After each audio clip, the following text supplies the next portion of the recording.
Hello, Zdravo everyone. I think all of us are taking a very fruitful and familiar trip, and I think that all of us are crucial some battery. And to start, I think the MedPAN organization Montenegro deserve an applause. So let's start by doing it.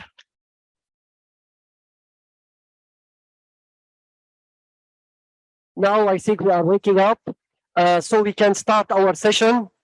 My name is Ali Badruddin. I am a PhD researcher, marine biologist. I am also manager of Tirkos Nature Reserve of Lebanon. It is a reserve in south of Lebanon. I will be the facilitator with my colleague Sue Wells and my colleague from MedPAN, Suzanne Gallo and Reda Neveu. So now we can just like a kind reminder of some instruction for the participant on Zoom. First, for interpretation, they can choose English or French according to their preference. Please put your name, full name, and your country, your organization. And the session will be recorded. Also, please, when there is a presentation or someone is speaking, don't forget to mute. Also, during the question, don't hesitate to raise your hand and ask. And in any time during the presentation, you can add some comments on the Zoom chat. And for everyone who want to discuss, interpret, send anything, please, your full name, your country, and your organization. Now I will left the floor to my colleague Suel, so we can start our session. Thank you. Okay, welcome everybody. So I'm Sue Wells, for those who don't know me. I'm in my capacity here, I'm the co-chair of the WCPA Marine Management Effectiveness Task Force, which is quite a mouthful. And I'm an independent consultant at the moment, but I've worked for quite a long time on MPAs for IUCN, WWF, all our favorite organizations. So I'm very honored to be here for MedPAN today. So I think we're going to go straight on just now to the definition, just remind ourselves of the definition of effective management, because with the morning on the water, probably everybody's forgotten the work we did yesterday. So this was the definition that came up through the discussions in the panel yesterday morning. It's more than a definition, I would say. The idea is to develop an understanding of what it is that we're looking at during this meeting, and just to remind ourselves that we agreed that effective management it must be carried out with the management must be carried out in collaboration with relevant stakeholders. We're addressing conservation challenges that are in the part faced by the MPA, both social and ecological. We need to remember that, and equitable. We need to remember the issue of equitability. And that we go the well-managed park, effectively managed park, we use all the best human, technical and financial resources, supported by scientific information. I think those of us on the visiting the MPA this morning heard a lot about all the science that had been gathered there. We know that that's really important. That this should be, we should be able to produce verifiable, I think this is an important word, verifiable conservation and social outcomes, and foster community ownership, that the local people must be involved. And then what we're coming on to talk about in this session, one important aspect of effective management is the evaluation of the results of the actions and the measures that have been taken, and using those results to modify the management. Of course, what we're leading to is adaptive management, learning by doing and improving the MPA as time goes on. So to the next slide. Just, there it is. Okay, sorry. Back to the, yes, so just to run through the session objectives. For today, that's for today. So what we want to do is share some of these tools. A number of tools have been produced for assessing effectiveness of management, and we want to share the methodologies that have been developed so far and tested. And we want to get feedback from all of you on how useful you find these frameworks for evaluation. Because there's a lot of, anyone who was at the session yesterday knows there's a lot of discussion at both regional and global level on indicators for success. Through the CBD, we're going to ultimately need to be reporting on how effective MPAs are. And then I also here wanted to remind everybody there's also a recommendation in the post-2020 Mediterranean MPA roadmap that relates to this, that is encouraging everyone to standardize social and ecological monitoring methods and management effectiveness assessments, and encouraging countries to adopt and institutionalize them to ensure they're used by MPA managers and researchers. So the outcomes of this session and any recommendations we make can feed into these processes. So if you can go to the next one. So just to give a bit of background to the session today, I'm hoping that some of you were at the session yesterday where we looked at regional and global indicators for MPA management effectiveness, where we had a bit of background to the fact that there are ongoing discussions on the indicators at global level. It'll be sometime post-Montreal probably before we really know what indicators will ultimately be used. And so it's all these discussions and piloting of methods that are helping people to resolve this quite difficult question of how do we measure whether we are being effective. And of course, many tools have now been adopted. And in yesterday's meeting, there was a very good question from the floor about why do we need more tools to be developed? Most of them are being based on the IUCN WCPA World Commission on Protected Areas, Protected Area Management Effectiveness Framework. So already there's a degree of harmonization happening. And there are some tools that already have global use and are being used by many international programs. And we're going to hear about the one used by the GEF, the MET, Management Effectiveness Tracking Tool. And in a number of countries, this particular tool is now being adapted to local conditions. This is one of the answers to the question of why do we need another tool? It's not so much we need more tools, we need to adapt existing tools to local situations. But there are situations where we may need specific tools. So there are a number that we may hear about this afternoon, developed specifically for MPAs, recognizing that they have specific characteristics. And then yesterday we heard about the tool that is being developed for Marine Natura 2000 sites. And I think we're hearing a bit more about that today. Increasingly, the tools are being adjusted or adapted to reflect the IUCN Green List standard. And so that's going to be an important presentation today because that helps to look at the whole component of what we mean by management effectiveness. And then I just wanted to emphasize that I think the Mediterranean has a very important role to play on this because you've got such a good body of experience now of MPA management.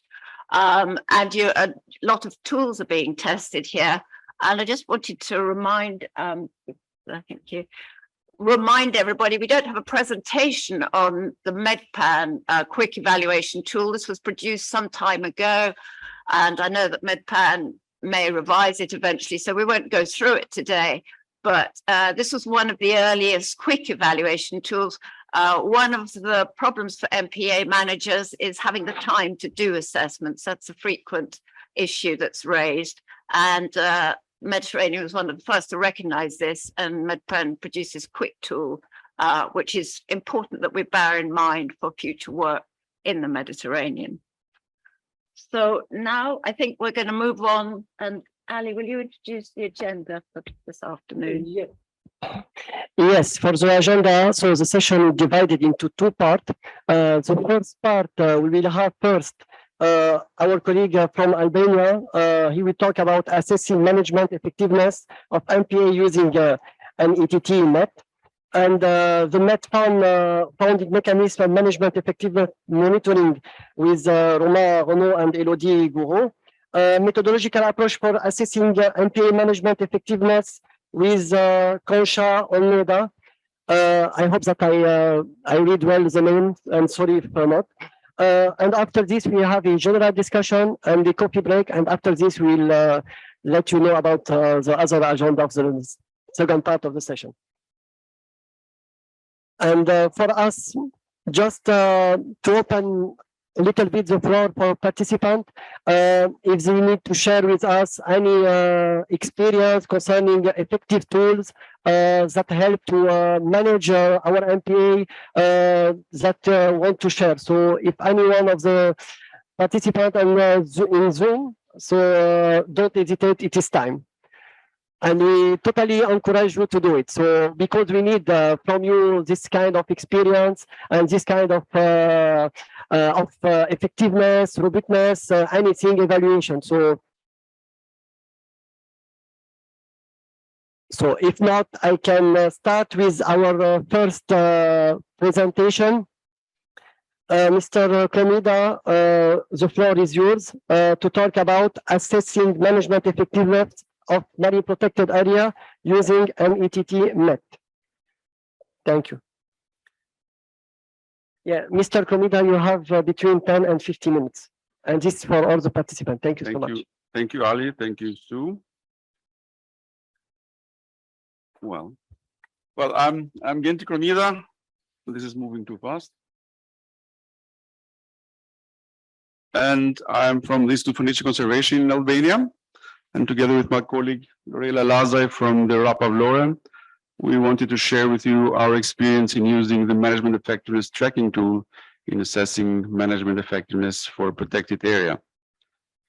The protected area we will talk about is, again, Karaburun Sazan. Someone of you called it the most beautiful protected area in the Mediterranean, and I agree with that. It is the first protected area in Albania established since 2010 for its natural values, a lot of coralligenous formation, a lot of underwater caves and cliffs, which are used by a number of species, including high mobile species like monk seals, dolphins, turtles, which transit in these waters. So I think you know MET. It's based on this IUCN Protected Area Management Effectiveness Framework, which tries to assess and evaluate 6 elements of management, starting from contexts and planning, and then talking about inputs and processes, and trying to evaluate also outputs and outcomes. In Albania, MET is used for the first time in 2008, introduced by UNDP when assessing the management effectiveness of National Park Prespa. And since then, it has been used more and more in evaluating protected areas management effectiveness, mostly pushed by donors. And then in 2015, with the establishment of the National Agency for Protected Area, the first national scale assessment of protected area management effectiveness using MET was conducted. And since then, the National Agency make it kind of obligatory for all protected areas to do it every year, an assessment using the MET tool. Well, in this presentation, we have compared results from METs for different years for Karaburun Sazan, and trying to understand if it is fit for marine protected areas, and if there is anything that can be improved in the MET format. The first analysis is about threats. It has to be said that from all the 5 or 6 MET results we analyzed, only 3 of them had some analysis of threat. The one in 2015, 2020, and 22. And from the analysis, we see that there are some threats which are common through the years, like it's killing and harvesting of aquatic resource or fishing, and development of aquaculture, as well as pressure from coastal development, so mostly tourism or residential development.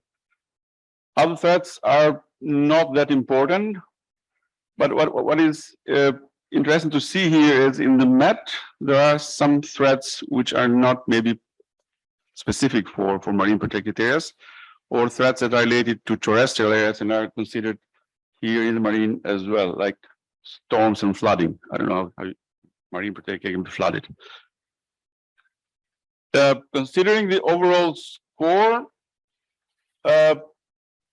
In a general overview, you can see that there is some improvement in the score, although the scores are bouncing up and down over the years.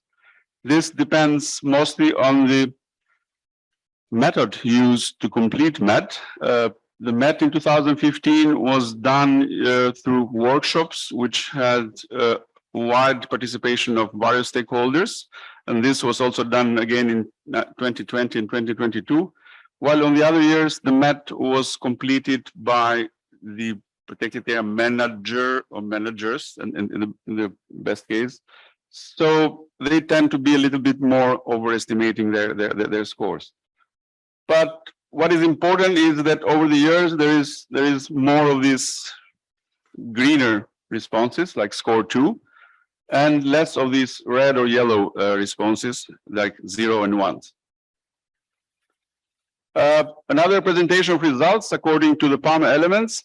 So this is, both graphs represent different elements of the PAMA framework.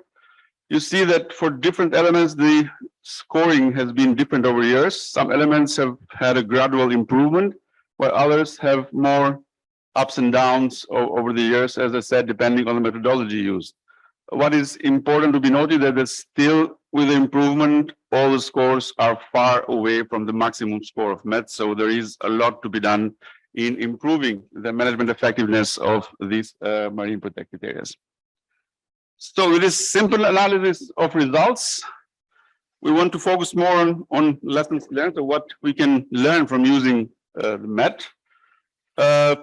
First of all, it's difficult to compare results if the methodology is not the same. So if they have not been completed using the same method, and of course, if they are done by different people, so different people have a different understanding of what is being assessed and how things are perceived by how the questions are perceived by different people, and this makes it difficult to compare the scores from different years. It is important to say that this kind of qualitative tools are a little bit prone to interpretation variations. So different people interpret things differently, and they also assess results, assess situations differently, and they score differently. So it's difficult to make exact comparison. And the other thing is that although in the methodology it said that all questions are equally weighted, there are some aspects which are more important in the management, like is there any budget, is there any staff, or things like that, compared to visitor management or other things.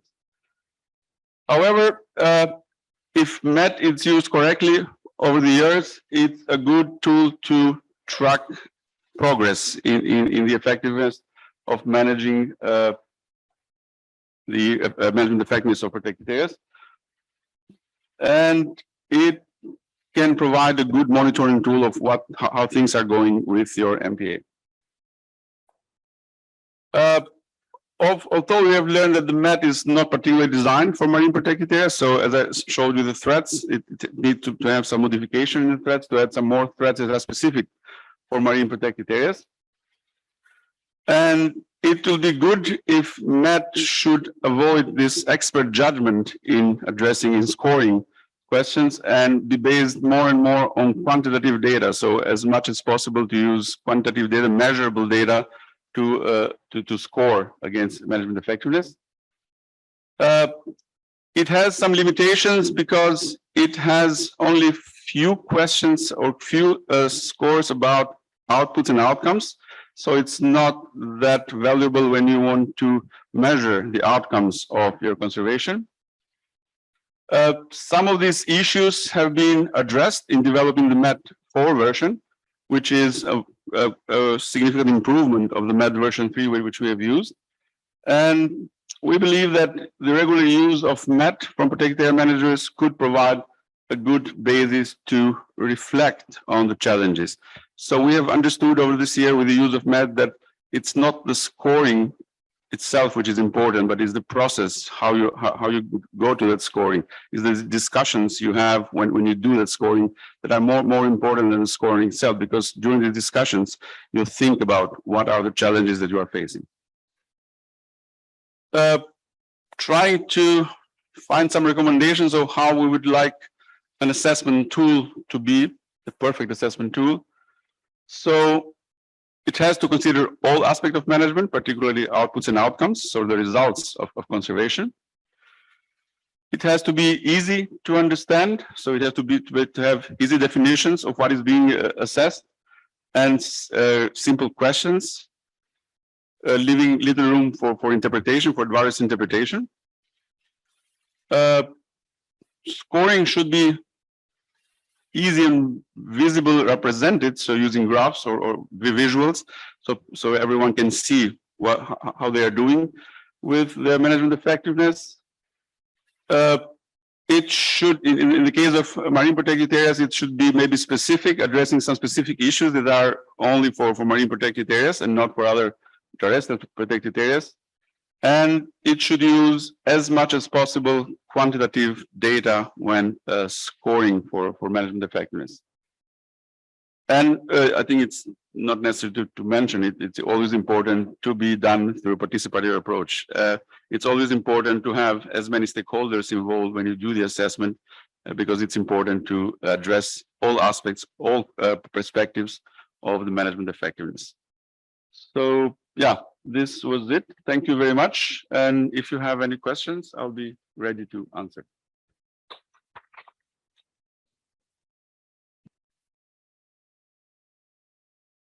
Thanks very much, Genti. That's great. So I think we've got a little time. If there are any questions from the floor, specifically on the MET, has anybody else used it, had similar experiences? I'd just like to ask one if I can. I've used the MET. I've been involved with projects that have used the MET, and had very similar feelings about it as you have. You said that you're using it generally across Albania now. So have you actually considered making alterations to it to make it an Albania MET, which is what's happened in some countries, I think? Well, we have not considered it yet.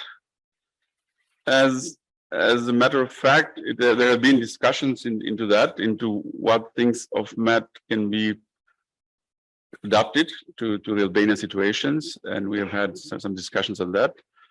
As I mentioned, I think this MET version 4 it's quite advanced, so some of those issues we already had are already addressed in the new version, and maybe the most important part to be adapted is the analysis of threats when we talk about threats, because that can be specific to countries and to different situations.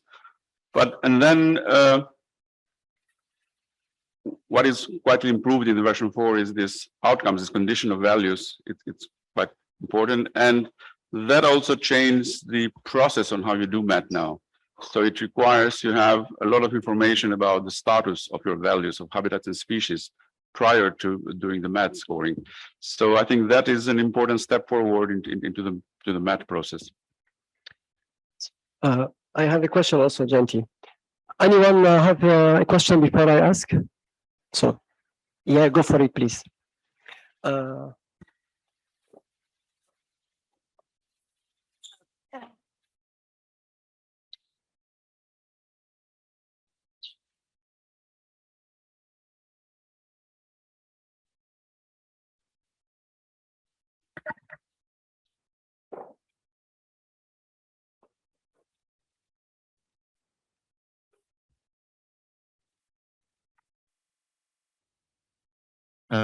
Okay, good. No, you mentioned that there were different scores depending on whether the evaluation was done by a manager or it was a wider consultation. And of course, we would tend to believe that wider consultation is good and welcome and should be done that way. But and you said that the managers were overestimating. So it means that you kind of evaluated how they did it. So where does this evaluation come from? Is it your opinion that it was better when there was a wider consultation? How did you arrive to that conclusion? Well, first of all, it's an expert judgment, okay, which we should avoid. But not only for that, so over the years we have had different issues with the MET, and the first issue was that it was seen as a competitive tool. So managers have seen it as an evaluation form for their work. So they were trying to score better. Although we have always tried to explain that scoring is not important, it's important to identify issues. However, human nature, when they do it on their own, they tend to do some things better, to light some things better. And yeah, knowing situation, we know how things are in this protected area, so we know if the score is a little bit improved. Then that's why important when you have more stakeholders, because in that case you are a little bit more challenged on your scoring. So your scoring, it's a little bit discussed before you put that 2 or 3 score. Yeah, if I could just follow up, that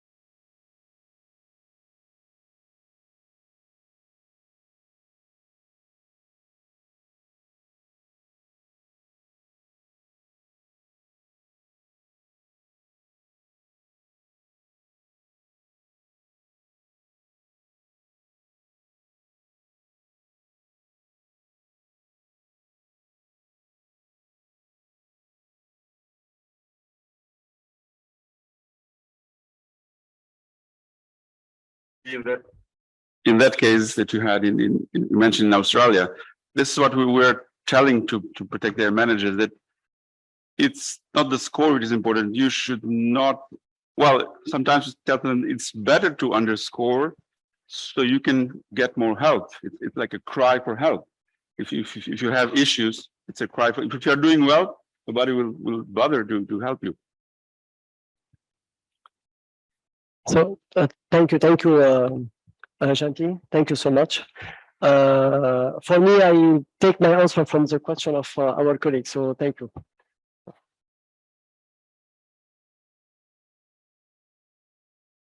Anyone else?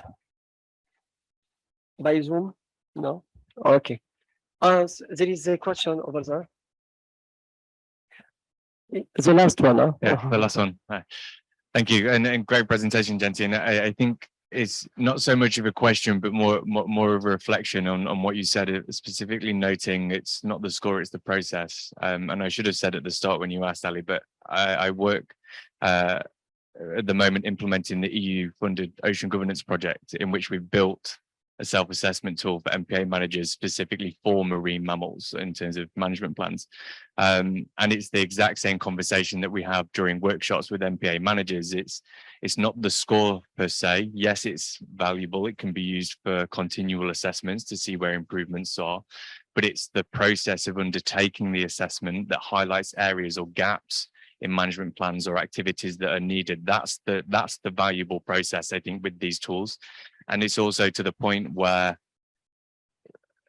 MPA managers are using it as a checklist or a preemptive tool before they've even established the MPA, to make sure that as that MPA is established, it ticks most of the boxes in terms of considerations for marine mammals. So I appreciate and agree with your comments in terms of the scoring. So thank you. Thank you so much, Tom. Thank you.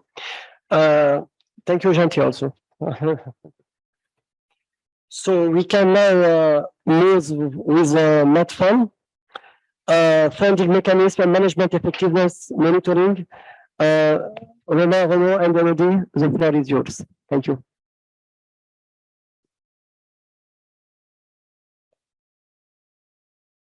Thank you very much and good afternoon to all. I will just introduce the topic and present maybe the MedPAN for those who were not in my session yesterday. Next slide. No. Yes, this is it. So the MedPAN is a conservation trust fund that has been designed for MPA managers, and I would say by MPA managers, because the idea of designing a sustainable funding mechanism for MPA managers came out of a discussion at Antalya Forum, so by the MedPAN managers a few years ago.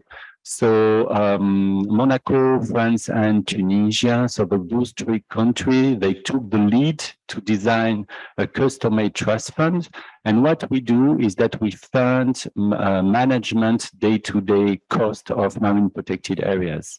So for now, we are supporting up to 15 marine protected areas across the Mediterranean region, focusing mainly in the south and east part of the Mediterranean Sea. And we do care about management effectiveness, of course, because we support MPA to be better and to deliver better ecological and socio-economic benefits.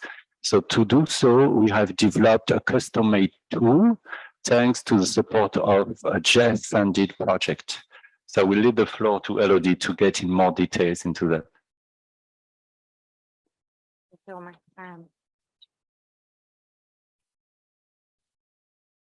Yeah, just to present you the general principles with which we worked on this tool. We have seen that there are already many tools to evaluate the management effectiveness, but we needed a tool to monitor the impact of our funding.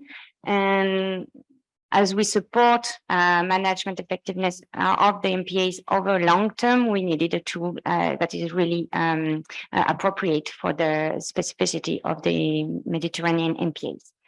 So the idea was to have a tool that is as simple as possible, that would help also the managers in their day-to-day decision. And we decided to build that based on the existing tools that has already been developed. So we used the MET, we used the Mediterranean Quick Evaluation Tool developed by MedPAN, WWF, and we tried to simplify all the questions that were not really appropriate to the Mediterranean MPAs. And we added also specific questions that are relevant for our MedFund program that related to socioeconomic impact, climate change, or gender issue, for example. So we developed that as part of as a MedFund development at the basis, and so now we are using this tool to evaluate the management effectiveness of all the MPAs that we are supporting. So in this tool, we have 3 levels of assessment. The first level is the level which we call context and structuration. The question mainly is, are the organizational basics in place? Do we have all the main structure governance that is in place? The second topic is management effectiveness. Are the management activities actually implemented on site and on a regular basis? And this two first topic, we do evaluate them on an annual basis. So we ask our beneficiary to fill in the questionnaire on an annual basis. And then we have a third topic is about management efficiency, and it's more about the outcome and the impact of the action. And this we evaluate this on the first year. Also, the beginning of the management of the MPA, and after 5 years of the implementation, is the question is like, what would be the real impact on the conservation or socioeconomic impact, etc. So, just to give you a quick overview, I will not go over all the topics, but I would be happy to share that with you later if you want. So you can have like an idea of the activities that we are monitoring in the management effectiveness and management efficiency, which is more about the status of conservation or status of fish population, etc., etc. So we work with a Google Sheet questionnaire. So we have some the questionnaire is online, is shared, so we allow for multiple people to work on it and to have a shared view on the evaluation. So that's mainly useful for co-management when you have both NGOs or national authorities that are working on the same document. So, and you see here on the line that the evaluation is done on on many years, so we can have like the track of the different years of the evaluation. And yeah, so at the end you have a visual synthesis for each of the MPA. So this is for one MPA. You can see for each of the category of the assessment topic that you have the different evaluation. We also ask our grantees to focus on 3 conservation targets. So this has been it has been decided to have conservation targets to focus the management activities on a small number of species or habitat for us that we can really use as flagship species or targets to focus the management activities. So we do support the external expertise and the training of the MPA staff to monitor these targets, and all the human resources and the equipment that is needed to do the monitoring of these targets. The objective of our funding in MedPAN is, as we are doing quite a long-term funding on over 5 years, is to try to get to the positive impact on these targets.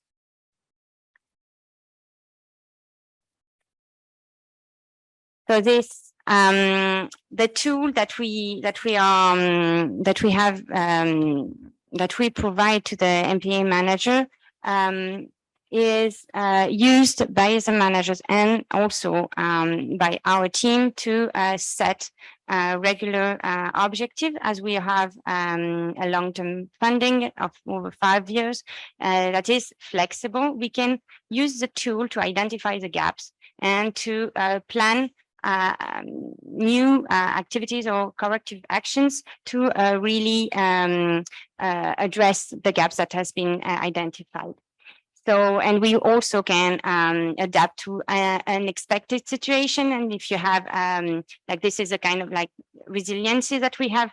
And if sometimes we know that there's like one indicator that is a bit low, we can focus more work and set a plan over a few years to just get the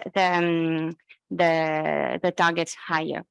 So this is quite a powerful tool for us, because we can also go inside the evaluation of each MPA and just discuss the different topics. So as lesson learned, we have learned that MPAs really enter the process in at very different stage of evaluation. And we also have, like Genti said, like a bias of auto self-evaluation. So the idea is not the score that you get, but the progress that you make over the year, and the way that you will find a solution that is adapted to your site to make this item or another better. We do have a positive feedback from the MPA managers because the tools is used to raise issues and that they might not be used to discuss into the teams. So we have like a very broad approach with the tools, and so it's for some of them it's assisting them in the management. we noted that the access to data really need to be organized the first years of the management, because this is where you are getting the most improvement. So we need to integrate the monitoring into the process, and all the different indicators that could be from the management indicators, or the pressure that you have on sites, or the biological indicators or socioeconomic indicators. You need to think this upfront and integrate this into the management. We have it's hard sometimes to get consistent data sets on the conservation target on long-term series, because for some of the sites they are not organized yet to really get those long-term series. So it's really we are asking the managers to get easy implementable protocols so that it can be done on the long term. And so about the scores, it would need like some kind of harmonization, because we have bias into the between the different sites. So the idea is not to get a comparison between the different sites, but more to help every manager to level themselves. About the recommendations, so use the tool that you have just to identify strengths and gaps, and communicate on these strengths and work on the gaps, and plan on these activities. And for donors, it would be interesting to, and we will work on that in the future, to just try to bring bridges between the different tools, because we know that as MPA managers, you have like many tools and reporting to do, and it would be a lot helpful, I think, to really bring bridges between the different tools to help the manager doing their work. Thank you.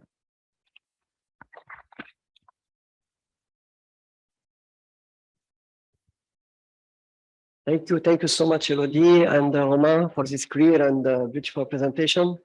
So if you remind me, I would like to ask from our colleague from Tunisia, Kuriat Island, or Tunis, or from Morocco, El Hoceima, or Jebel Moussa, to share with us their experience about the MedPAN project and everything, the efficacy. So Mr. Ahmed, you have the floor if you don't mind. Thank you.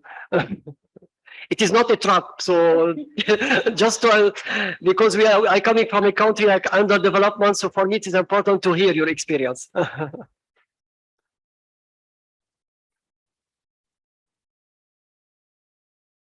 Merci Ali, merci tout le monde. Alors tout d'abord, pour l'expérience à MedPAN, ça a commencé l'association Notre Grand Bleu. Son premier financement, ça a été avec les CEPF. C'était un projet. On a beaucoup rêvé de mettre tout ce qu'il faut, de changer l'île, de faire bouger les choses. Mais avec les MedPAN, c'est tout à fait différent. C'est un plan, c'est un projet on négocie maintenant les 5 ans de projet. Et ce qui est le plus important, d'assurer la stabilité de l'équipe. Parce qu'à chaque fois dans une association, l'association, c'est pas comme une société, c'est un tremplin, surtout pour le niveau personnel, c'est un tremplin pour peut-être passer à d'autres jobs plus importantes. Mais avec cela, avec ce projet, on peut assurer, on peut savoir qu'est-ce qu'on a comme budget pour peut-être avoir une équipe stable, surtout au niveau des éco-gardes et coordination. D'une part, de notre part, au niveau des indicateurs, on a choisi 3 indicateurs qui sont clairs, on les suit tout le temps, on a toutes les statistiques nécessaires, et même si on avait un avancement, on avait un changement, on avait un suivi, on veut faire quelque chose, tous les autres projets, ça complète ce qu'on a, les diagnostics qu'on a fait à partir de ces 3 indicateurs. Alors, sur notre site, maintenant, on est clair avec les tortues marines, mes besoins et notre plan d'action et business plan sur 10 ans, vous savez, De maintenant, qu'est-ce que j'avais besoin sur le plan tortue marine, sur le plan des oiseaux migrateurs, sur le plan de Posidonie. Et pour cela, avec un tel projet, même si c'est pas un grand financement, mais la structure, les stratégies de projet, c'est de garder le site stable au niveau de l'équipe et au niveau d'indicateurs. Et c'est ça le plus important. Et peut-être ce sera un projet noyau pour que les autres projets qui ne durent pas trop sur 2 ou 3 ans, ça se complète ce qu'on fait dans le projet MedPAN. Espérons bien qu'elle aura un grand budget pour qu'on soit bénéficiaire, bien sûr. Et c'est ça le plus important, mais c'est pas vraiment, comme je déjà dit hier, c'est pas vraiment avoir un grand budget, mais les savoir-faire avec ce budget. Et qu'est-ce que votre plan d'action qui peut-être qu'on sache qu'est-ce qu'il faut faire dans les années qui arrivent. C'est ça le plus important, peut-être d'avoir un budget stable, une équipe stable, et après la gestion, ça viendra. Et merci. So thank you, Ahmed. Thank you so much. Yeah, and it's clear that MedFund help for sustainability, so it's important. Any other sharing experience? Any other question? So we'll have first Dr. Sana, and after this, because she raised her hand. So Dr. Sana, the floor is yours. Please, your full name, country where you come, organisation, l'organisation, le. Okay. Donc, Sana Tak, in English? No, French. A little bit, just to satisfy my friend. So, Sana Tak, president of Association of Continuity of Generation in Tunisia, and we work on CNES MPI. I want to say that we worked on this area for 10 years. With many projects, and our first project was with the small grant project, JEF. And this is a good experience, but we worked on biodiversity issues, on environment issues, and social and economic issues on this time. There are many other projects. Find the association and the area, but we never worked as this period with the MedFund. I switch in French now because when I want to talk about MedFund convention, it should be in French. OK.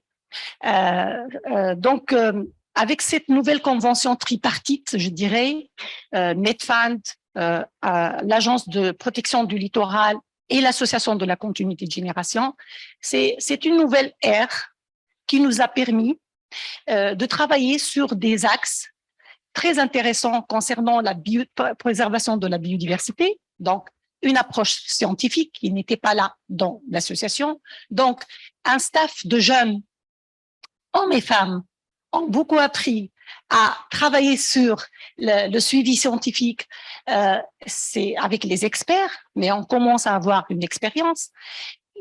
Ça, c'est d'une part. D'autre part, le renforcement des capacités aussi bien des jeunes de l'association qui sont soit sur le site, soit qui vont sur le site de temps en temps et d'une manière régulière.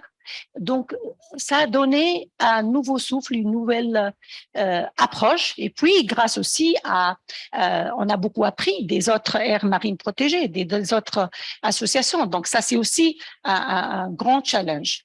Mais concernant cette sécurité, je dirais, on parle souvent de la sécurité alimentaire, mais là, c'est la sécurité au niveau du management, au niveau des associations. C'est vrai, quand on est obligé, on a des jeunes qui travaillent, qui ont des salaires. Et là, je commence à parler de l'équité. Les gens qui sont pas diplômés et qui sont diplômés et qui n'ont pas d'emploi et qui trouvent la chance de travailler dans des associations sur des projets environnementaux parce qu'elles sont des spécialistes déjà. Et là, c'est une opportunité et c'est une sécurité pour l'association. Elle travaille à l'aise, on est très à l'aise. Donc, tout le temps, on écrit des projets pour avoir de l'argent, pour avoir des fonds, pour faire du développement sur la MPA et pour avoir de l'argent pour l'association.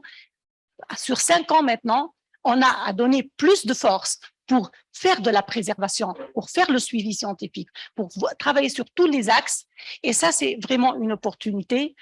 Et grâce, je termine par ça, aux projets, aux différents projets qui viennent maintenant travailler dans le cadre de cette convention tripartite, on trouve que les projets sont travaillent en synergie, et quand on écrit les projets, on les écrit ensemble, essaie d'être complémentaires, et on fait le suivi d'autres espèces, et ça, c'est très bien. Et ça permet la durabilité et le suivi. Et un dernier mot, je parle des effets. Quand on travaille sur le monitoring et l'évaluation, il y a des effets attendus. Il y a d'autres effets qui ne sont pas attendus.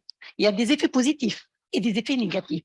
Et c'est sur ça qu'on essaye d'améliorer pour avoir des impacts. Voilà, des impacts positifs. Merci. Thank you, Dr. Sana. We have a question from our colleague from Albania, no? Yeah.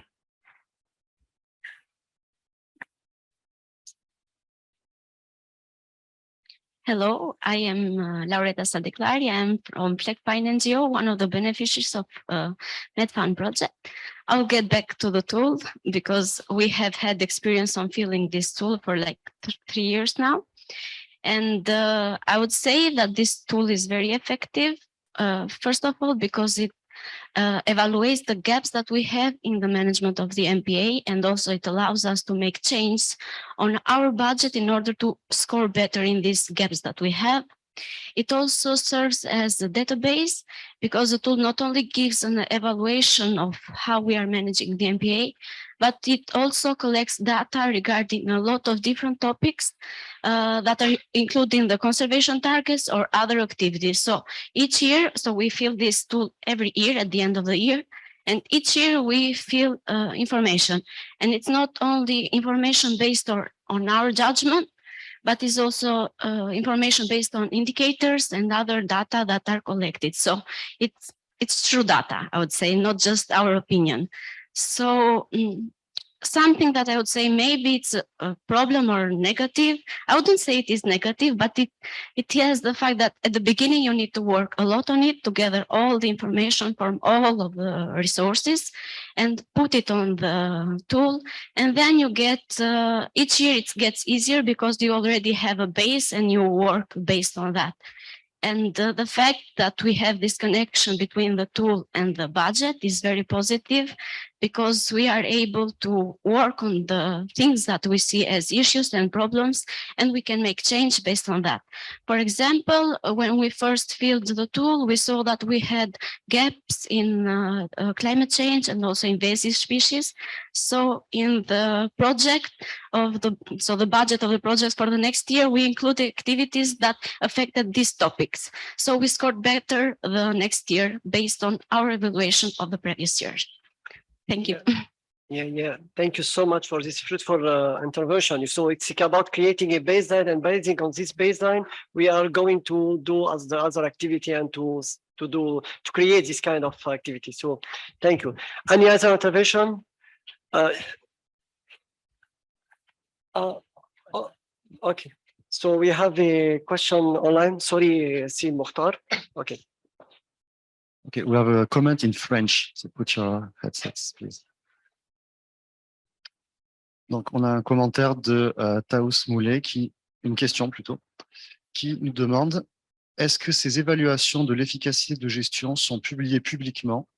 Les administrations sont, on le comprend, inquiètes à l'idée de publier des évaluations éventuellement critiques, de façon à apporter des changements à la gestion. Merci pour votre réponse.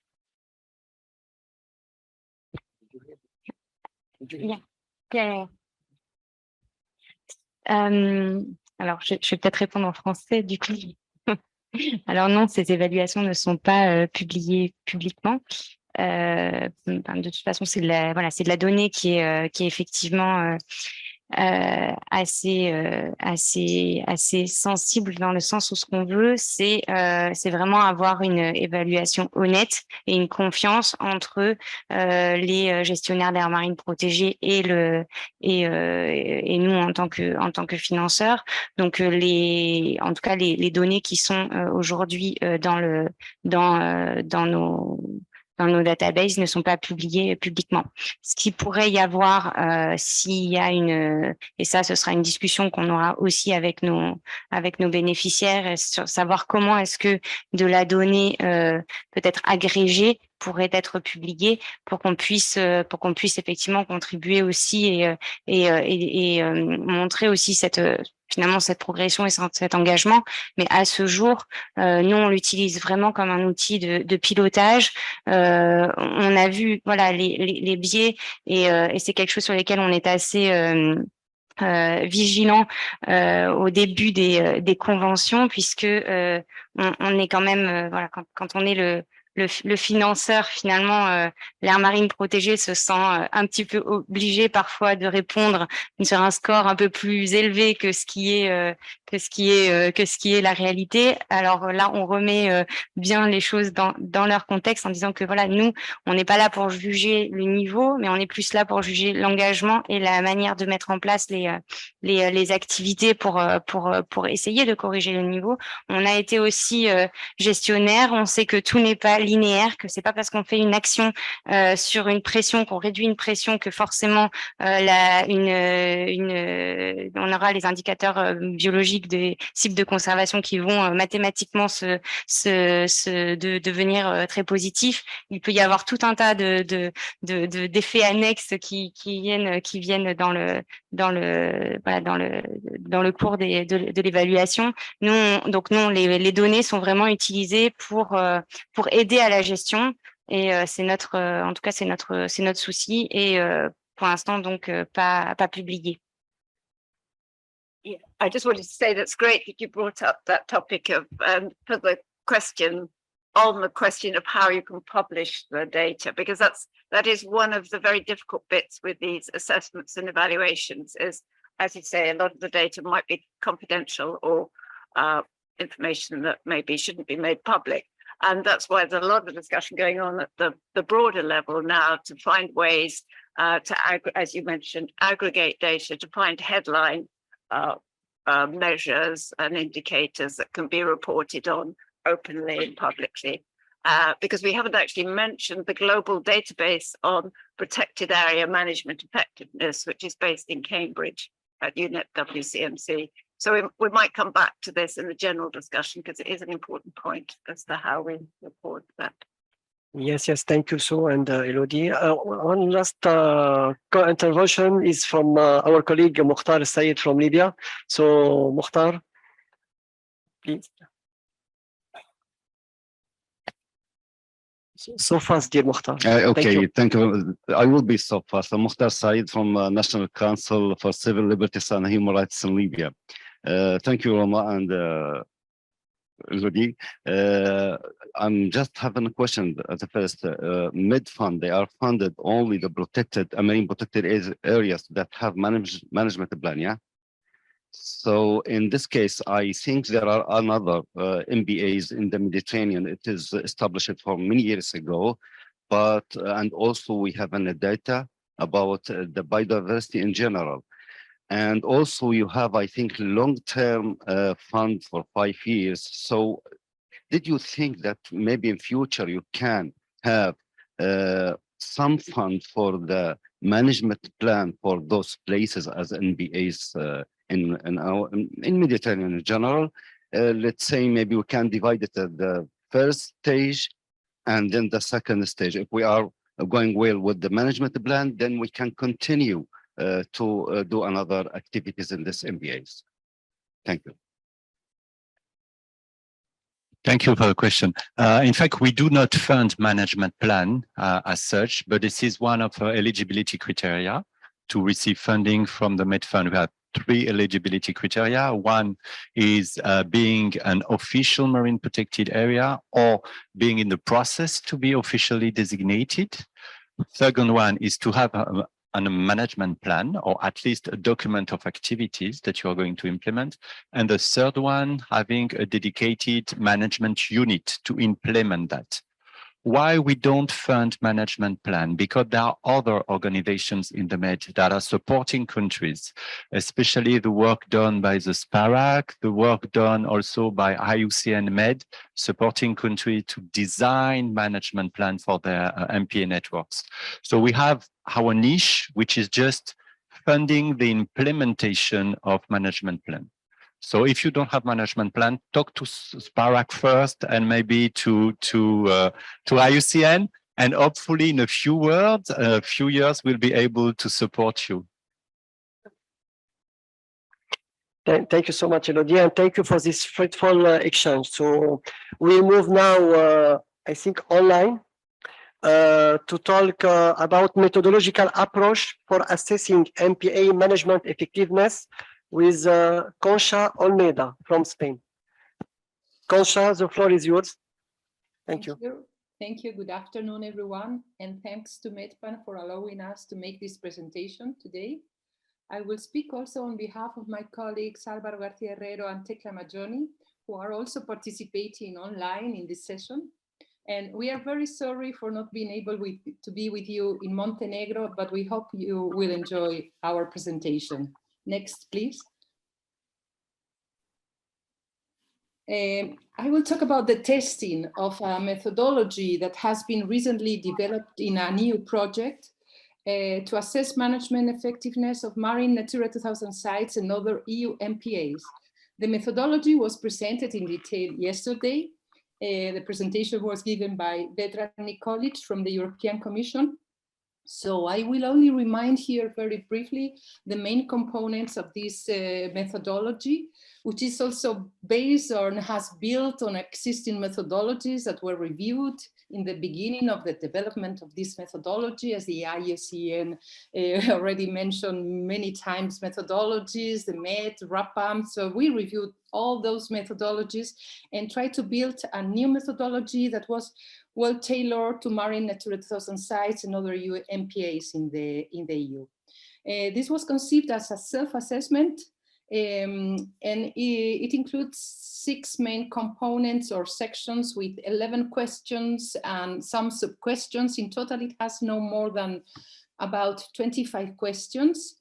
It is a questionnaire that covers the main aspects of the management cycle of an MPA. First of all, considers and assesses the conservation objectives, whether there are smart conservation objectives established in the site. The pressures is another important element of this assessment. The conservation measures, implementation, definition and of conservation measures that address the pressures and that cover all the relevant conservation features in the site. The site management is another important aspect, but also the monitoring, and very important, the conservation outcomes in terms of improving or maintaining the condition of the conservation features in the site. It also uses a scoring system, which is not fully developed because it still will deserve some more thinking. And it has also a guidance notes and a video tutorial that helps to use this questionnaire to carry out the assessment. In the right side of the slide, you can see the entry page of an Excel file that we prepare for the testing of this questionnaire in a representative sample of MPAs in the EU. I would like also to remind that the methodology was developed with the participation of member states authorities, site managers, regional CIS organizations as OSPAR, MedPAN and HELCOM, and other relevant stakeholders. We discussed the methodology in 2 dedicated workshops, online workshops, because it was at the time of the pandemic. And we also developed this testing phase that I am now going to comment on and to present. Next, please. So for the testing, the objective was to test this new methodology on a sample of representative MPAs in the EU. And the objective was to get as much feedback as possible, to try to detect any difficulties with the use of the questionnaire, with the implementation of the assessment, and to identify issues that need to be improved. It was quite challenging experience this testing phase because we had a short time to carry out the testing. We had about 2 months, and we wanted to involve site managers and national authorities, which are people that are usually very busy. So in a short time, it was quite challenging to get as much feedback as possible, to identify all the needs for improvement. Next, please. So, but the results were not so bad. In the end, we sent out the questionnaire to over 200 sites in 22 EU member states, all the EU coastal member states. And we tried to select sites that could represent a good sample, a representative sample of all EU MPAs. So we had MPAs from all the EU countries, and in this selection there was a high percentage of Natura 2000 sites, because this is the reality. In fact, in the EU, MPAs are over 75% of the MPAs are Natura 2000 sites. So many of the sites were Natura 2000, but we had also other national designated areas as national parks or marine reserves. And we had also some sites designated under the OSPAR Convention, for instance, or SPAMIs under the Barcelona Convention, or HELCOM's convention sites. And we received in total 74 replies, 74 questionnaires from the sites that participated in this testing phase, from the site managers mainly and national authorities that are responsible for the management of these sites, which is not bad. It's not a bad response, taking into account the limitations in time that we had and the challenges that I mentioned. Next, please. From the Mediterranean, we received about 1/3 of the replies were received from, or came in from Mediterranean sites, and all the Mediterranean EU countries have provided some replies in these questionnaires. You can see here the sites, even if we have not included the names, but we could provide them if someone is interested. Next, please. And well, our main objective was reached in terms of receiving feedback from this testing exercise. We did not only receive the questionnaires filled in this Excel file that I showed you in the beginning, but we also received some written feedback from the people that had tested the questionnaire, which was very, very useful. And in general, we had a very positive feedback, and the main strengths are here shown. Most of the site managers considered it was a useful tool for a self-assessment. It allowed to identify management weaknesses and gaps in knowledge, and it was quite useful to correct these gaps and these difficulties, these weaknesses to carry out an adaptive management.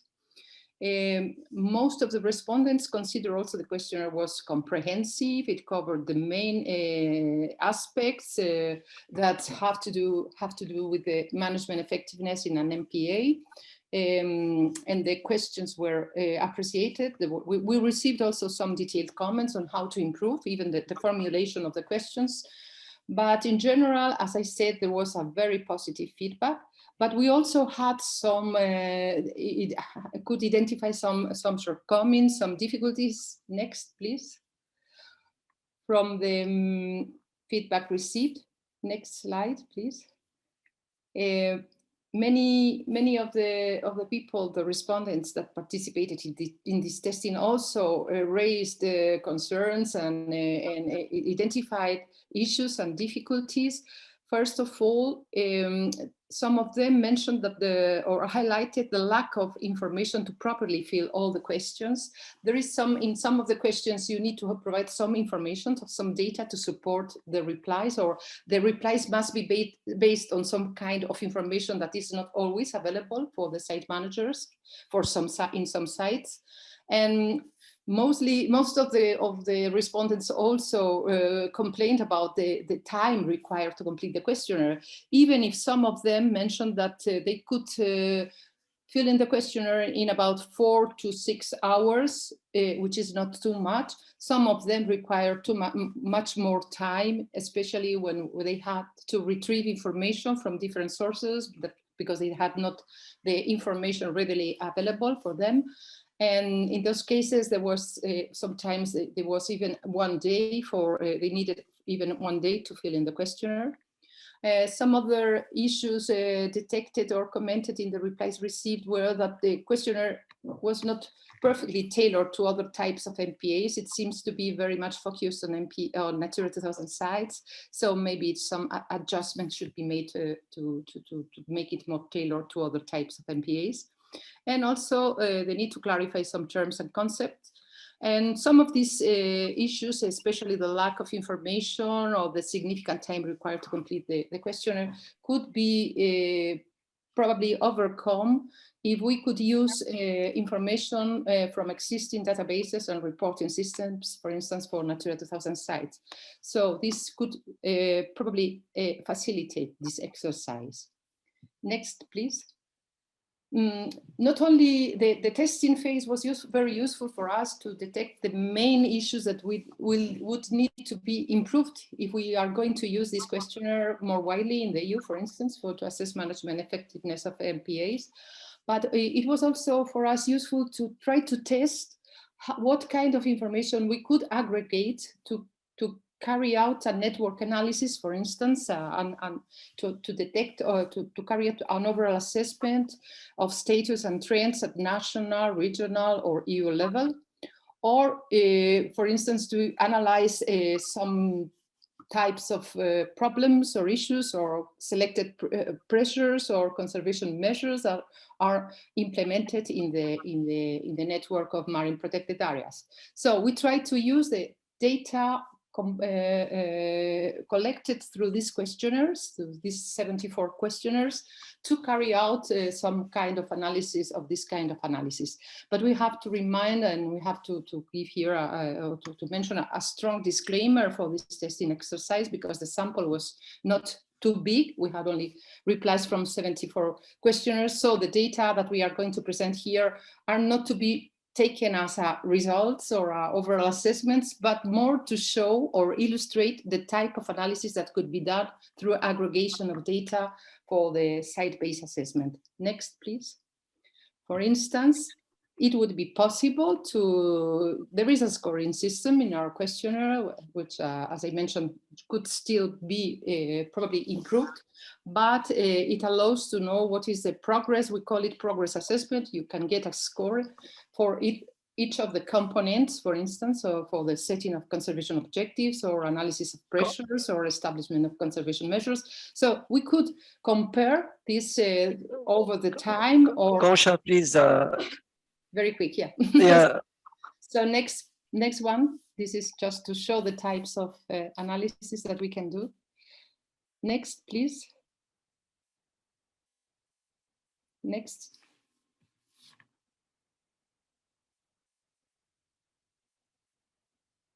I was going to show the lessons or the recommendations.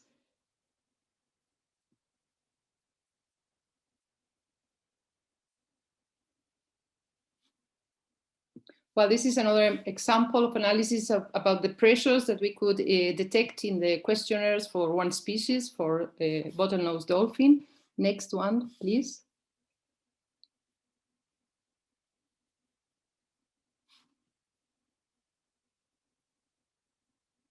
So just to finish, now we have shown more or less the results of the testing and the possibilities it offers, the methodology offers, but these are similar to other recommendations that we have seen today here from other presenters. I think we should recommend to have a tool that is user-friendly, that doesn't require too much time and it's not too burden. And it has to be relatively simple, but still robust, and it should be very based on information and data that can be verified and not on expert opinion. And as far as possible, it would be useful if we could retrieve information from existing databases and reporting systems, because this would greatly facilitate the exercise, the assessment. And it should be a system that allows to identify management difficulties and weaknesses, to be able to correct them. The idea is to have a system that is applicable to different types of MPAs, and this may require some tailoring or some adaptations. And it is also important that it focuses very much, and our methodology has tried to do that, on the conservation of outcomes in terms of improving the conditions of the species, habitats, or conservation features in the site. And as far as possible, it is also useful to use standard lists of agreed, for instance, for lists of for pressures or conservation measures that are more can facilitate also the assessment. So in a few words, to have a cost-effective, easy to use system that can build on existing or reported information. I thank you. I would like to acknowledge next, please, just the last one. I would like to acknowledge the participation of a great team in the development of this methodology and the great support we received from the European Commission. And thank you all very much for your attention.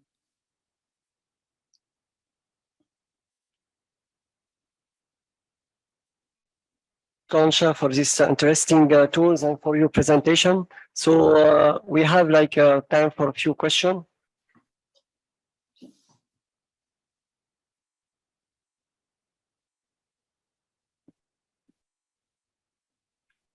Yes, we have a question.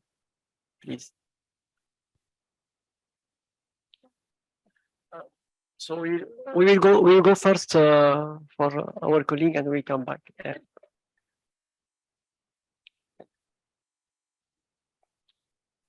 Oui, so Laurent Sobes from the from the management unit of the Ionian Islands in Greece.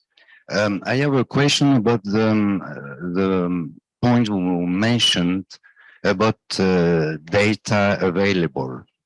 When there are no data, when it's only on the short term, when there's no continuity, how can you assess effectiveness?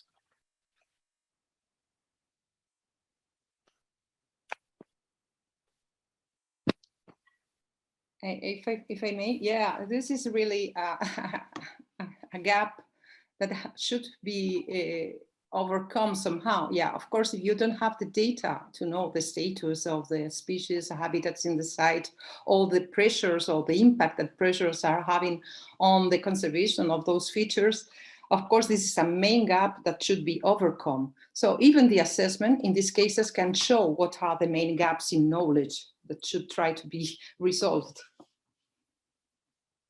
And of course, you cannot go farther with the assessment if you don't have that information, but this already highlights the importance of trying to resolve or to overcome this difficulty or this gap. Yeah, just to follow up. Thank you, Katič, because that's many people ask, oh, I can't do an assessment because I haven't got the data, but the assessment will help you identify where you lack the data. And in that discussion, you'll then think about where can I get the data? And as several people have said, it would be good to have access to existing online, there are all these databases now. We forget that there is data out there now that may be very useful. And also, of course, it can point you to where you need to improve monitoring programs actually at the site. So the assessment, this is also why it's very useful to carry an assessment out at an early stage of development of a protected area, because it'll help you identify the kind of actions that you're going to need to be taking. And the data gathering for a site is obviously absolutely vital if we're going to be able to assess conservation outcomes and what's happening. So thanks for the question and thanks for the answer. Thank you. Yes, please, the floor is yours. Good afternoon, Concha. Is this tool, I mean, can you consider it a draft in some way? Will it go through another iteration of testing and perhaps harmonization with other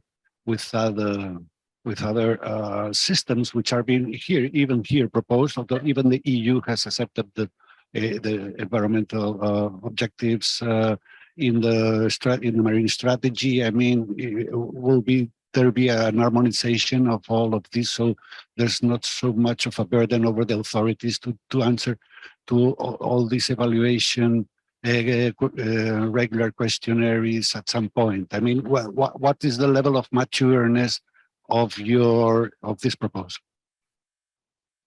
Thank you, Arturo. Yeah, we have developed recently this methodology under a contract with the European Commission, and the methodology was presented yesterday by Vedran Nikolic, which is, I think, is also present here in this session. So he explained yesterday that the idea was now to discuss it with the member states, I think, and try to see if it is. We could say in a draft, it's a final version that we have delivered to the Commission after the testing, but it should or it could still be improved, discuss with the member states, see what are the possibilities for its implementation widely in the EU. And this is now in the hands of the Commission. I don't know if Vedran would like to add something, because maybe he's best placed to reply to this, to the future of the development of this methodology.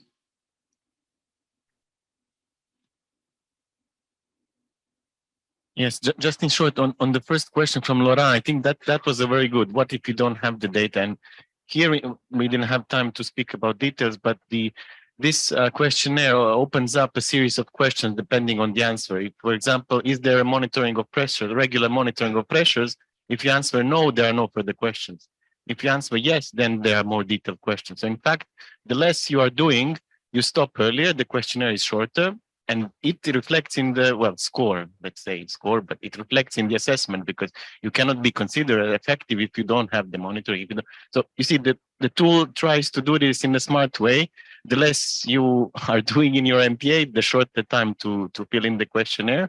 And still it's useful because it gives you some feedback on where you are doing less good and where you're doing better. So that was the main idea. Of course, you can argue that it doesn't, it's not the best, but that was the leading idea. And on the future, like I said yesterday, we are in the hands of the countries.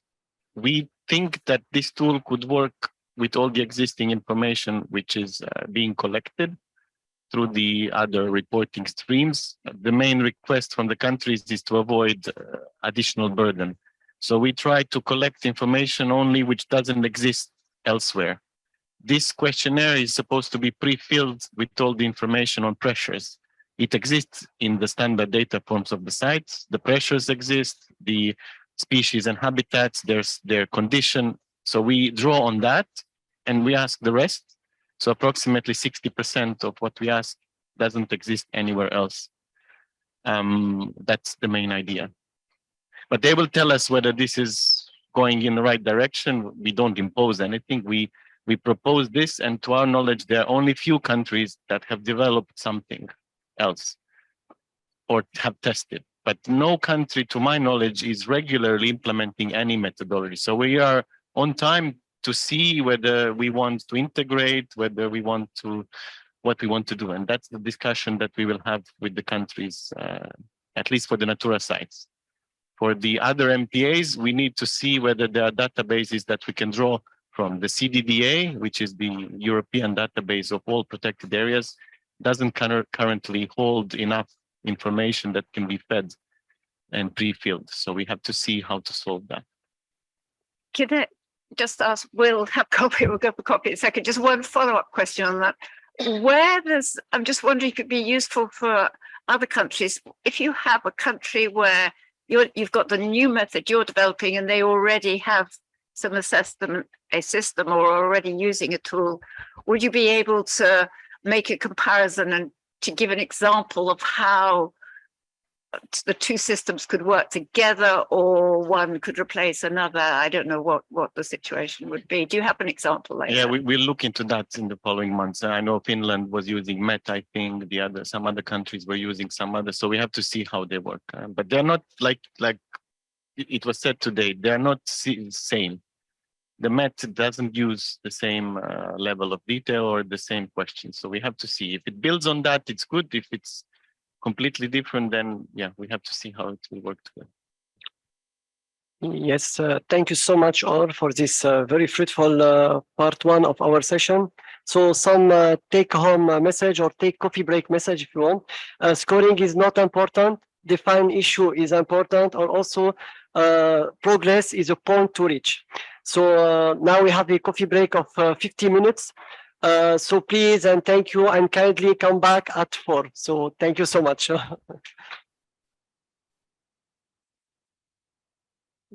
So we can start.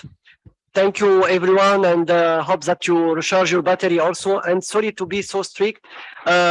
After this, we'll miss the bus. So, and since we have been like so good, one of our colleague Tom is giving us like free brochures and a lot of information. So it is about the new tools for manager and policy makers to consider marine mammals and their effective management in marine protected area. So feel free at the end to take the brochures and so do whatever you want. So it's important. Thank you. And without losing any time, we can go with Blue Parks initiative accelerates effective ocean protection to build a global network and achieve 13 multiply 13 by Sarah Hamed. She will be with us online. Sarah, the floor is yours, please. Thank you so much. Can you all hear me? Yes, yes, we can hear you. Fantastic. Okay. Thank you so much for having me. I'm so excited and happy to be joining this group. I wish I could be there in person. I am zooming in from the US. I work at Marine Conservation Institute as the Blue Parks Director and Senior Scientist. And Blue Parks is really our initiative to set a quality standard for marine protected areas with criteria that are based in the science of MPA effectiveness. So next slide, please.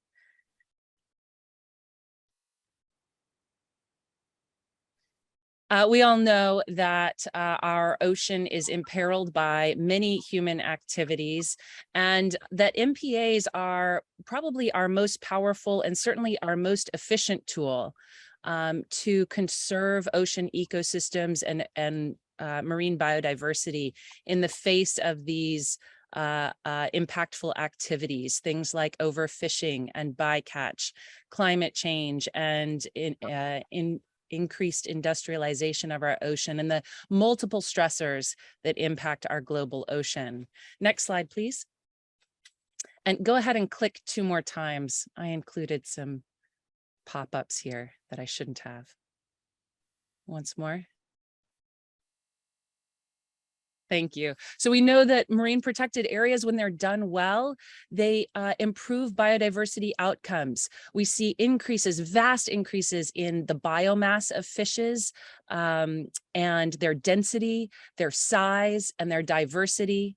Because of that, we see support for local fisheries because when you increase the population sizes and the body sizes of marine organisms, you get a spillover effect. So you have both adult individuals and larvae that are transported across the boundaries of those successful marine protected areas into fished waters, supporting populations of fished species. And we also know that marine protected areas help mitigate climate change. They help many ecosystems, coastal ecosystems, buffer the impacts of rising sea levels and storm surge. Many ecosystems store carbon, and they build more resilient ocean ecosystems that act as more resilient in the face of climate change. Next slide, please. But we also know that not all marine protected areas have all of these outcomes. Many of our marine protected areas around the globe are not producing those benefits for biodiversity conservation, for fisheries, for climate change. There is a vast difference among the outcomes of marine protected areas. Next slide, please. So with our 30 by 30 target, 30% of the global ocean is what we need. We think, based on the science, we need to protect if we want to safeguard biodiversity, if we want food security, if we want these kinds of benefits that marine protected areas should be able to produce. But if we get to 30% of the global ocean protected in those marine protected areas that aren't successful, that hasn't helped us at all. That is a waste of our time and money and energy. We need those marine protected areas that are actually working to conserve biodiversity. So this is a dial that shows where we are right now based on the Marine Protection Atlas, another initiative at Marine Conservation Institute. The end of the dial there is at 30%. And if you could click forward a couple of times here, I included some arrows here. So that's our 30%. What we have right now, if you look at the world, what the World Database on Protected Areas reports, is about 8.1% of the global ocean protected, but that includes these areas that are dotted and shaded here in green that are not actually implemented on the water. These are areas that have been proposed or announced or even designated, but they don't have a management plan. They don't have a manager. They don't have anything in place on the water. And so, of course, they're not doing the fishes any good just yet. Hopefully they will in the future. What we have in terms of actually implemented MPAs on the water is more like 6% coverage of our global ocean. That's the other arrow here, and the solid blue and green. And you can click forward one more time, but only less than 3% of our global ocean is in marine protected areas that even have strong enough regulations to produce conservation benefits. So that's not getting into all the other attributes they need to get to be successful, but they don't even have sort of the kinds of regulations that we know lead to biodiversity outcomes. So really what we need to get to is from that, less than 3% all the way to 30% in terms of, successful marine protected areas that are set up for success. How do we get there? We have a long way to go. And part of our answer to help with that question is the Blue Parks Initiative. Through the Blue Parks Initiative, we are working to incentivize high quality marine protected areas that will conserve biodiversity, that are set up for success. The incentive involves awarding effective marine protected areas, those that meet our science-based criteria for effectiveness. This presents an opportunity for marine protected areas that achieve a high quality standard to garner that recognition, to gain that recognition internationally, which can turn into, first of all, it provides a third-party seal of approval, which leads to funding leverage. It provides ecotourism opportunities and a growing marine conservation network of marine protected area managers and government agencies and champions and communities around the world who are working on these high quality marine protected areas. Next slide. We recognize the Blue Park Award winners, marine protected areas that achieve this standard every year. We choose high profile international meetings. This past summer, we announced the 2022 Blue Park Awards at the UN Ocean Conference in Lisbon, Portugal. And so this presents an opportunity for those marine protected areas, for the governments and managers who work hard to make them successful every day, to gain recognition, and to also lift up these examples of successful, high quality marine protected areas. Next slide. As I mentioned, the criteria for blue parks are rooted in the science of MPA effectiveness. We took all of the good science that has been conducted on marine protected area effectiveness over the last 3 decades and synthesized that. You can click again. We produced some draft criteria. We took these draft criteria around to a series of workshops with marine protected area conservation or marine conservationists and marine scientists around the world in a series of workshops and revised and refined those criteria. Next slide. And the end result is the Blue Parks Award criteria, which sort out into about 20 different criteria. And you can download the full set of them with all the nitty-gritty detail and the citations about the science that they are based on at marine-conservation.org/blueparks/criteria. But I'm going to review, just kind of give you a high-level overview of the 6 areas of those Blue Parks criteria. So next slide, please. First is location, the location of the marine protected area. Has it been located in an area that is high value for biodiversity conservation? Is it situated in an area that supports endangered species or high biodiversity, unique or representative ecosystems for that region, etc.? Next slide. The next is design. Is the marine protected area large enough to produce conservation benefits? And how is it designed in terms of representing all of the ecosystems in the region, in terms of supporting ecosystem connectivity? Next slide, please.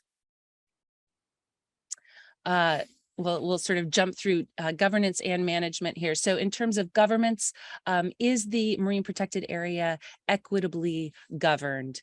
Are communities, local communities involved? Are indigenous communities involved in the governance of the marine protected area? And then once we get into the management, does the marine protected area fundamentally, have a management team?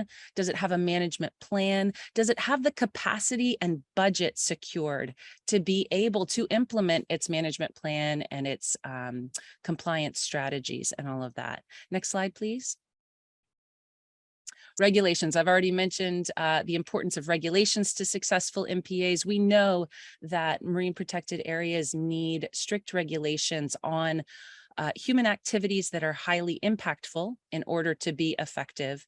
And so we use the regulations-based classification system created and published by a number of European scientists a few years back to sort marine protected areas based on the strictness of their regulations. And so Blue Park awards are reserved only for fully and highly protected marine protected areas, those that we know are set up to produce conservation benefits. Next slide. But of course, those regulations are not at all helpful, as we all know, if compliance is low. So we also look at compliance strategies and enforcement. Compliance we think of holistically, not just as the enforcement strategies, but also in terms of community engagement and buy-in, communication, clear communication of the rules and regulations with communities and users so that everybody knows what the rules are. And then, of course, also having a strong enforcement framework in place. The way that a marine protected area becomes a blue park is through this process. We have an online nomination platform where anyone can nominate a marine protected area for the Blue Park Award at any time. The timing of a nomination will determine, if it goes into which year's cycle we're able to put it as a nominee through.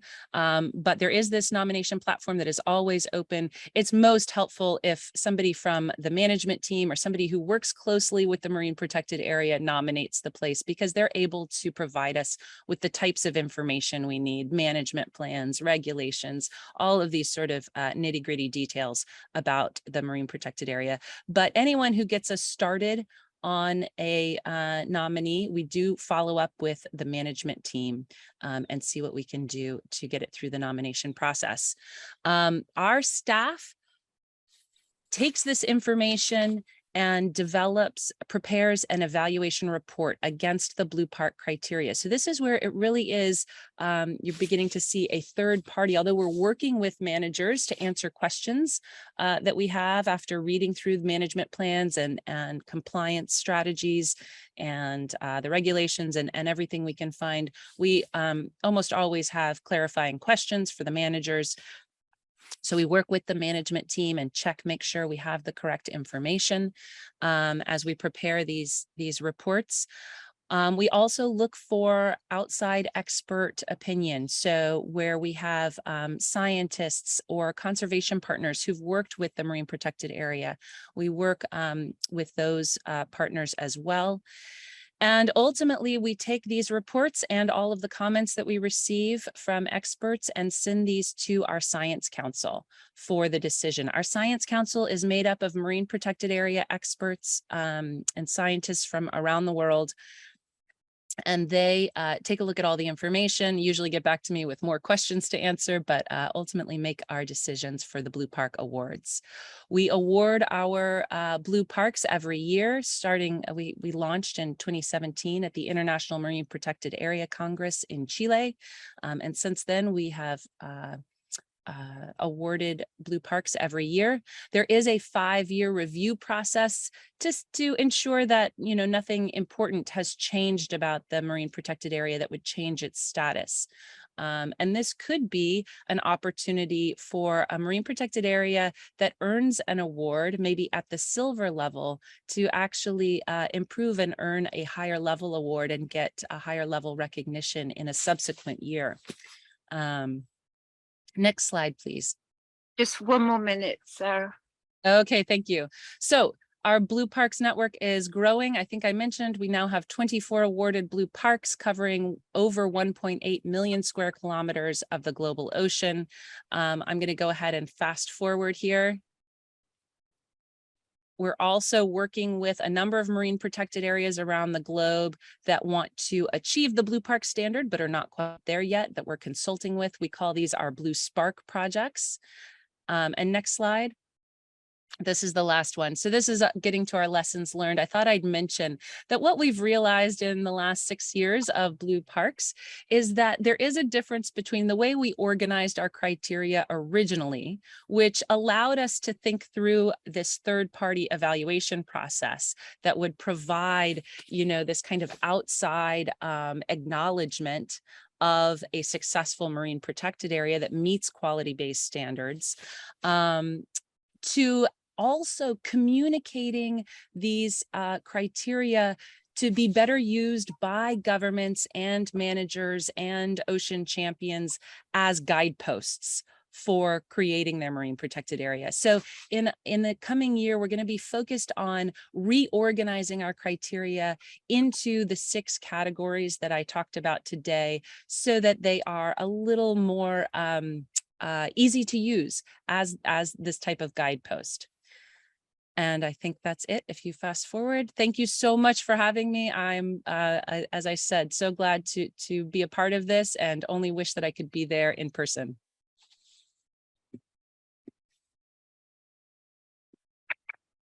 Thank you so much, Sarah, for this very interesting presentation. So please, we have a little bit moment for 1-2 questions.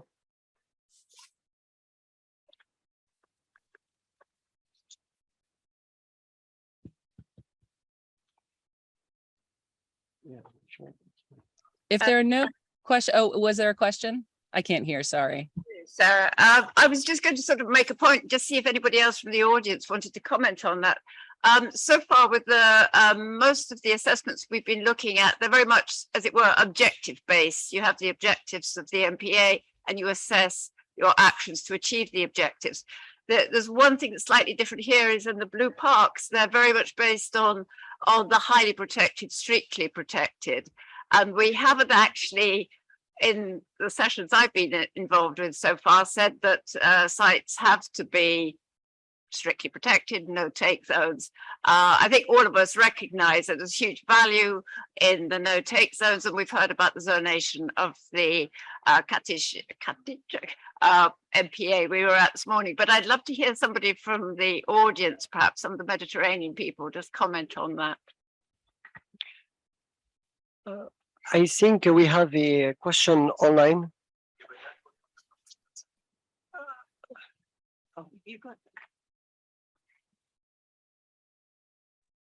Yes. I am Karima Yahya from WWF North Africa. Thank you, Sarah, very much for your presentation. I would like to ask you a question. How many years do you need an MPA to show the effectiveness of management?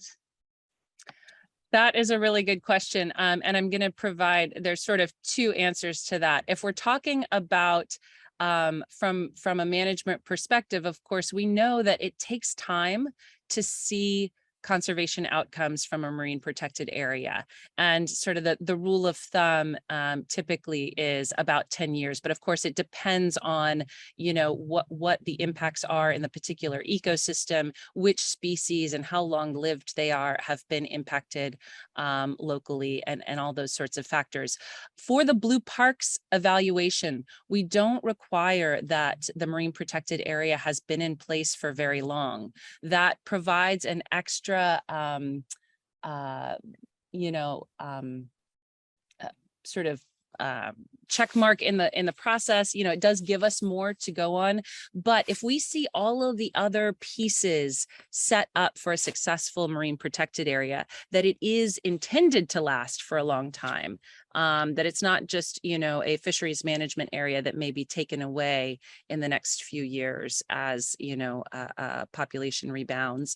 If we see that it's meant to be permanent, that it's meant to be for biodiversity conservation, that it has strong regulations and a good management plan and compliance strategy, all those pieces, then it is absolutely eligible for an award as soon as it is fully implemented, meaning it has all of those things in place. It's enacting its management plan, it's enacting its compliance strategy. So we do have some nominees even this year that we're looking at that have really just come online to become fully implemented just this past year. I hope I answered your question. I will also mention, because I was running through quickly, I didn't mention, there are 3 awarded blue parks in the Mediterranean. Briuni National Park in Croatia, Seberbanyul in France, and Torre Guachito in Italy. Okay, thank you very much. Thank you. Yes, thank you. Any other question or comment from my colleague? Yeah, go for it. Yeah, please. Yeah, good afternoon, Sarah. Thank you very much for your presentation. Romain from the MedFund, which is a conservation trust fund funding MPAs in the Med. You mentioned that having a Blue Park Award could be an asset when it comes to request funding. Could you give us some example? And do you have a specific window of funding within your organization, funding Blue Parks management? That's a really good question. And to start with your last question, that is something we would like to have that we don't have the funding for currently. But it's something that we've been looking to build up, both to have a kind of cash award, a grant for Blue Parks, but also to have a fund for, and particularly for blue sparks, for marine protected areas that are close to meeting the standard, but need some help to get there. We would love to have a fund for that, and we don't. We do have funding partners, and I will say that and we work to help our Blue Sparks find funding from other parties. And so, like, we nominated one of our Blue Sparks for an award this past year that they received, that's going to help them buy the boats that they need for their enforcement strategy. So that's something that we're working on, but that we don't have right now. In terms of using, because this is, you know, unlike, for example, the Met, which is really a self-assessment process, because Blue Parks is a third-party international standard backed by, you know, sort of the global science community, you know, sort of on an international stage, it gives this type of funding leverage, this outside vote of confidence and vote of approval for Blue Parks and Blue Sparks, who've been able to use that to go to their funders and say, look, and actually go to, in the case of Blue Sparks, go to politicians, their local politicians, and say, hey, look, we are connected with this third party sort of science-backed quality approval has said that we're on the right track here. Now we need you to go ahead and designate this place, or, you know, provide funding. And so I know that has happened with some of our Blue Sparks in Chile. Another Blue Spark that's actually not official yet has been using our letter of support and vote of confidence with their funder. So that's something that you know, can happen because we're a outside sort of verification of success. Thank you so much, Sarah. Please, we kindly ask you to answer a question on the chat, please, because we are running out of time. So thank you so much, Sarah. Yeah, thank you. So we move to our next presentation with Asma Khariji from Sparak, Tunisia. She will share with us the Barcelona Convention strategic tools to promote excellence in MPAs, the regional strategy on MCPAs and OECMs, and the Spanish list.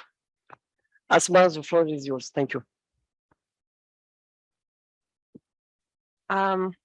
Thank you, Ali. Thank you, everyone, that you are here.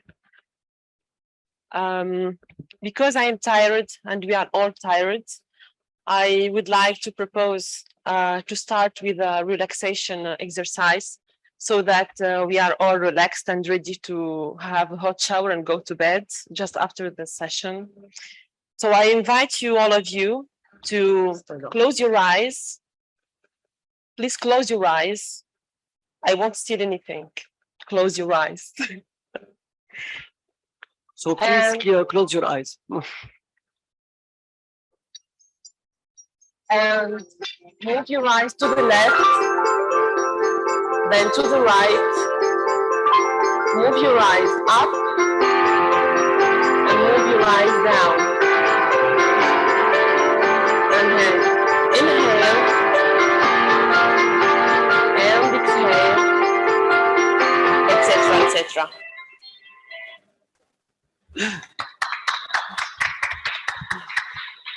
Thank you, Asma. So my today's presentation is about, I have control or no? I would like to have control. Okay, so my today's presentation is about the Barcelona Convention strategic tools to promote excellence in MPAs. In particular, I'm going to present the post-2020 regional strategy for MCPAs and OECMs for marine and coastal protected areas and other effective area-based conservation measures, as well as the SPAMI list. So I'm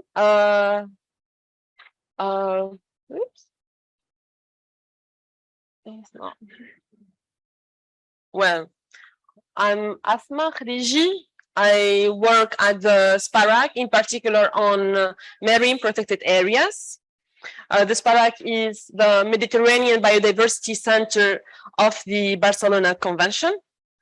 And under this convention, we have recently adopted the strategy, the post-2020 MPA and MCPA and OECM strategy that was adopted in 2021, and that was developed under the leadership of the SPARAC, together with the guidance of its MPA group, the AGM, and as well as the support of the contracting parties and regional and international organizations, such as the MedPAN, IUCN, the MedFund, WWF, etc. This strategy has two main goals. The first one is more or less 30 by 30, which is by 2030, at least 30% of the Mediterranean is protected through MCPAs and OECMs that are well collected, ecologically representative. And the second target is by 2030, the number and the coverage of this area an enhanced part of this area is increased. Our strategy have 5 strategic pillars. For instance, governance, network expansion, OECMs, management effectiveness, the 4th one, and government and stakeholder action and support. So for the 4th strategic pillar, which is in relation with our topic here in the workshop, so it is entitled MCPAs are effectively managed and their conservation outcomes successfully delivered. So it says that increasing the management effectiveness of MCPAs is necessary to achieve conservation outcomes, and it is essential to avoid all the kinds of paper parks and paper areas. Since the coverage of MCPAs is expected to be increased, it is essential to mitigate barriers to effective management. So under this strategy, there are 5 outcomes that are here, and under each outcome, there are several key actions that are identified for the countries, the contracting parties, but also for the regional and international organizations. Another tool that I would like to share with you is our SPAMI list that was adopted by the Barcelona Convention in 2001. And its objective is to promote cooperation in the management and conservation of natural areas for the protection of habitats and species in the Mediterranean. Then some criteria that I would like to share with you for an area to be listed in the SPAMI list is that this area should have like an importance for the conservation of the biological diversity. It should contain some ecosystems that are specific to the Mediterranean, or habitats for some endangered species. Areas for like special interest, like scientific interest, cultural interest, etc. It should have also a regional value, because SPAMI is the acronym of Specially Protected Areas of Mediterranean Importance. So it should have like a regional Mediterranean importance. Then it should have a legal status and some management and planning measures. So these were some background information about the 2 tools I would like to share with you. Then the challenges. Regarding the first tool, which is the post-2020 strategy, we have identified 3 main challenges. The first one is the implementation of this strategy. So it requires the political will, because this strategy that is dedicated mainly to countries, to the Mediterranean countries, but also to all the other actors, for instance, the international and regional organizations. So we should have the political will of the countries, the engagement of those stakeholders, and also some intersectoral dialogue and cooperation, especially regarding to OECMs. The second challenge is the financing. So financement should be sustainable, should be identified, and then sustainable for regional and national levels. And as a third challenge is the monitoring and evaluation of our strategy, because for now we do not have we didn't develop this framework, this monitoring and evaluation, but once it is developed, and it is currently under development, it will allow the learning and the adaptation as necessary to ensure the achievement of the set targets.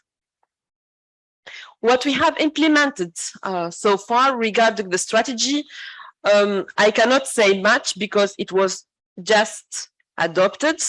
We just had it recently, a few months ago, 1 year almost.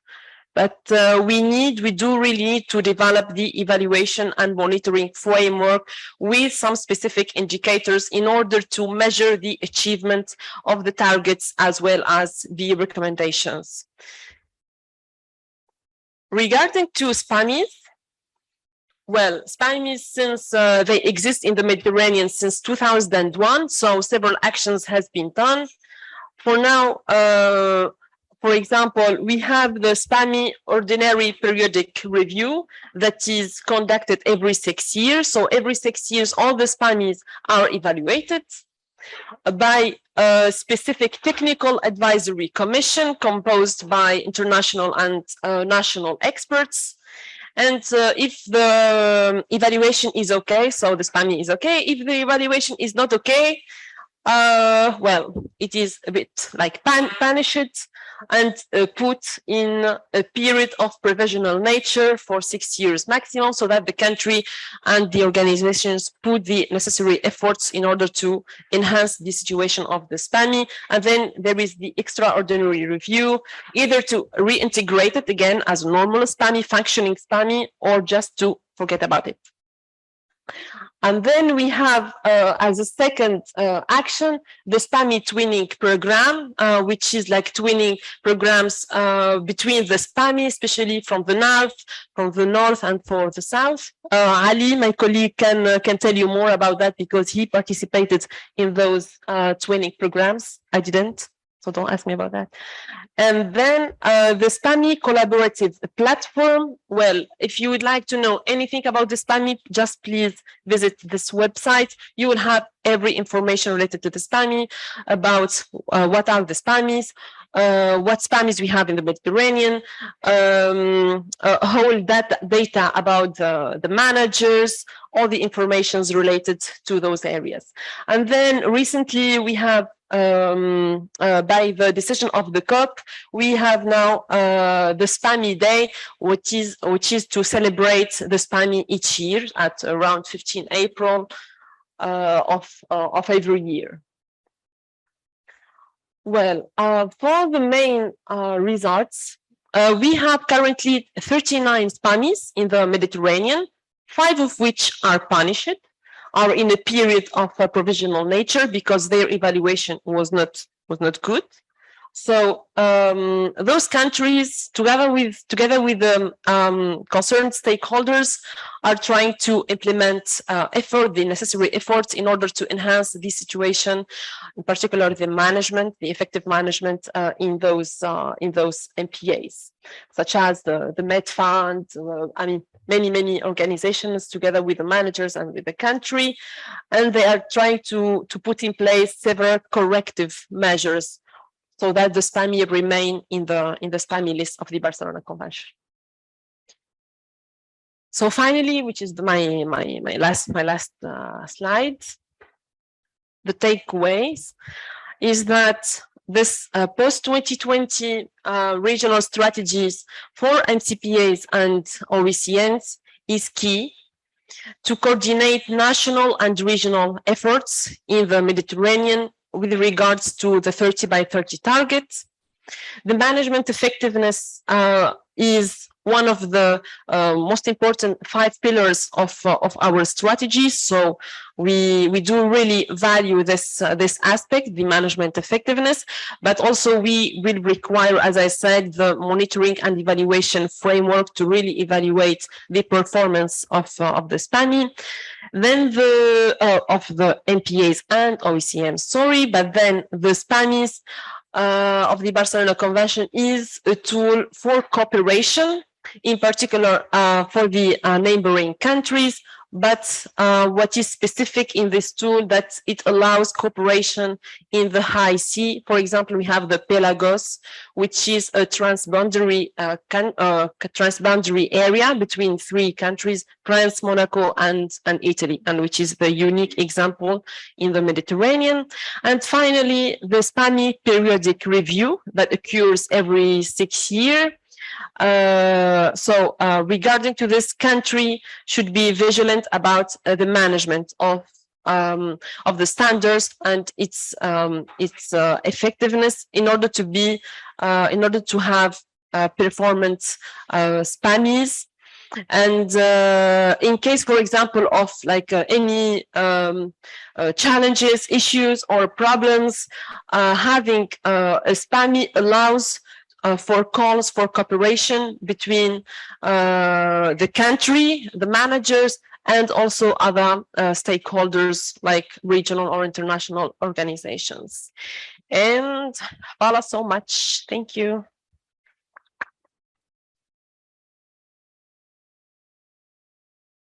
Thank you so much, Asma, for this very interesting presentation. So I will start from my part to sharing with you an experience since she made me a trap to talk about twinning program. Twinning program is very, very successful for MPAs that under development and ongoing development, especially concerning capacity building. So it's helped to like share experience, share information, to see other successful MPA management, how they deal with all these kind of sectors, let's say socioeconomic, monitoring, also management, and feel one of the objectives of this session to share methodology for assessing MPA performance. So it is so important to have this kind of training program with other MPA, but be careful to choose that the right sectors that will help you to develop your MPA. And now the floor is open for any question, any comment. So we have some time. So please go.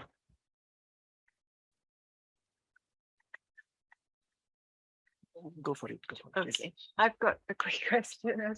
For the periodic review, is there a formal tool for doing the evaluation, a published tool?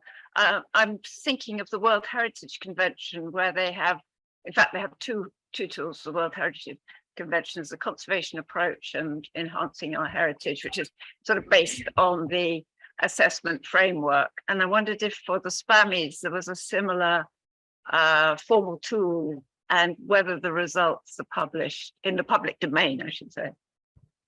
Yeah, thank you, Sue. Yes, of course.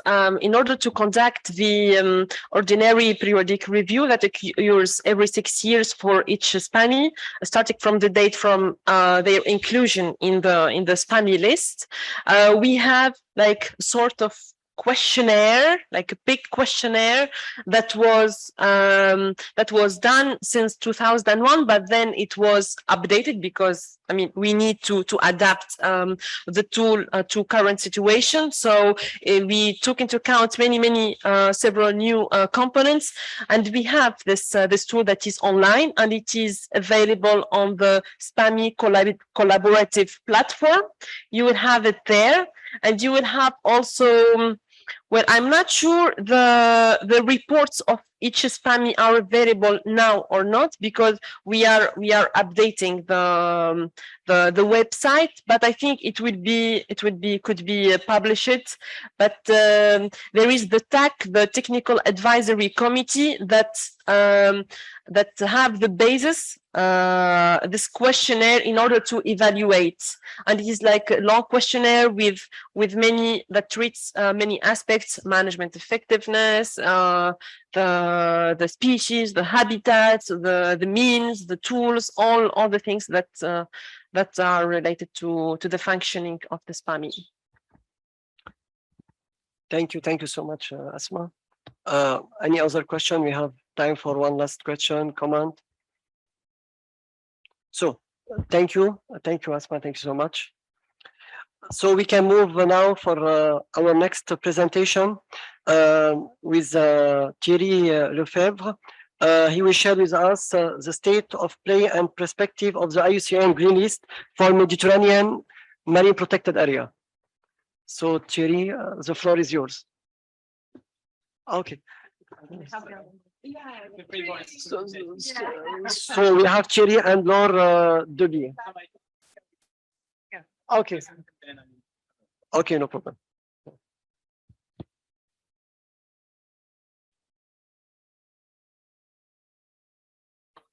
Right, okay. The slide is here. Yeah. So good afternoon, everyone.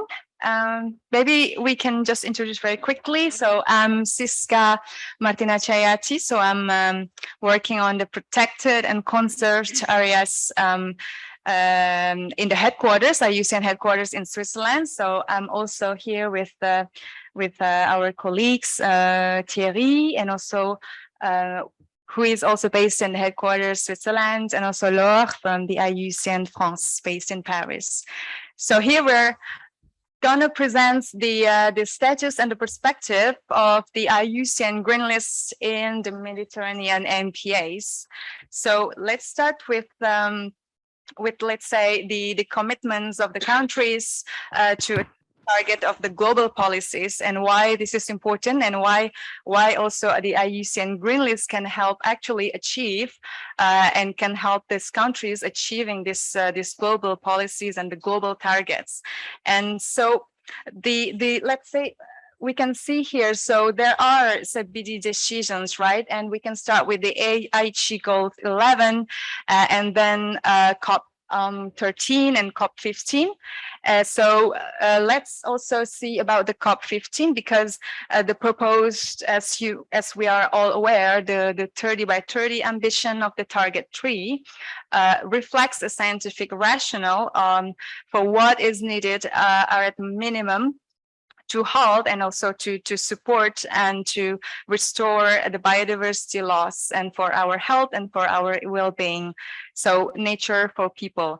And 30%, as we know, is a global goal, but only can be achieved with the full engagement of the stakeholders, with the good governance, we call it good management, effective management, and also access to the services of those lands, waters, coasts, seas that are important for biodiversity and ecosystems. So with this ambition, we do not talk only about the percentage, 30% essentially, but we also need to ensure the quality of the conservation outcomes, and to have those protected and conserved areas ecologically connected, effectively managed, but also fairly governed. So in this COP 13, so there's this decision that how to measure this quality, how to ensure that those protected and conserved areas achieve the target, achieve the global goals. So that's also decision that to promote the IUCN Green List of protected and conserved areas as a voluntary standard to promote and to encourage the protected area management effectiveness.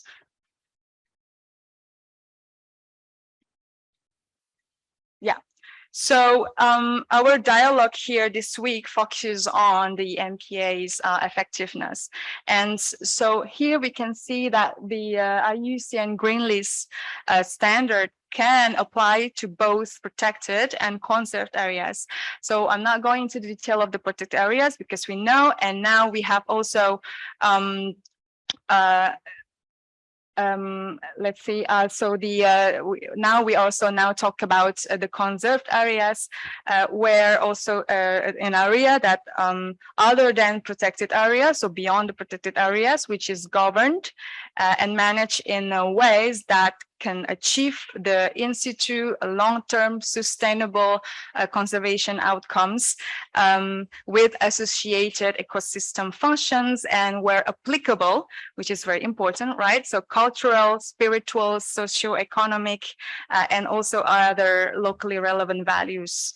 So OECMs also, well, it's including the conserved areas, including OECMs, can contribute to this countries reporting against the global area-based conservation targets.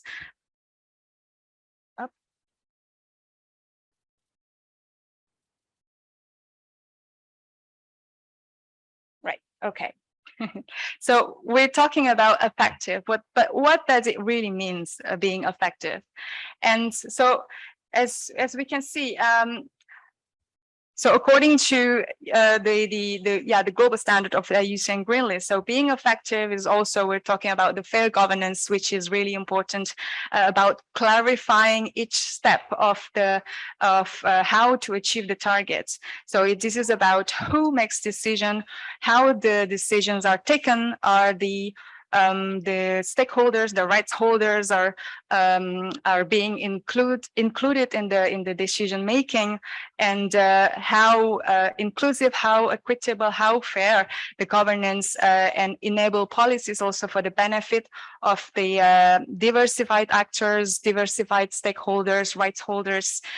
So that's one of the key also how fair is the governance in the protected and conserved areas. And then we have also being effective management, how the structure, how the operations, the capacities of the investment of the protected and conserved areas are well managed, and to be able to achieve the conservation results and to actively respond the challenge of the global goals and the global policies and the SDGs as well.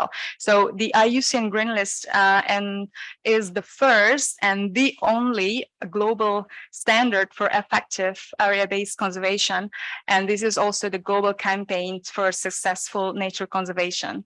And this IUCN Green List standard aims also to provide a global benchmark for protected and conserved areas, also to assess whether they are achieving successful conservation outcomes through this, again, fair governance, effective management, sound design and planning, and also achieve the biodiversity outcomes.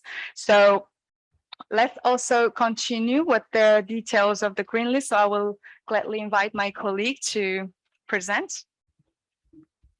Thanks, Iska. So at the earth of the Green List, we have the standard, the global sustainability standards that I will briefly present you. And this standard is organized into four components, four thematic components that we will briefly see on the screen. So the first three baseline components are the fair governance, the sound planning and design, the effective management, and the equation of a Green List in some way is we consider that if we achieve a good governance, sound planning, and effective management, we may lead to the successful conservation outcomes. So we have 17 criteria in the Green List standards, which collectively describe the efforts needed to achieve the Green List standard as a whole.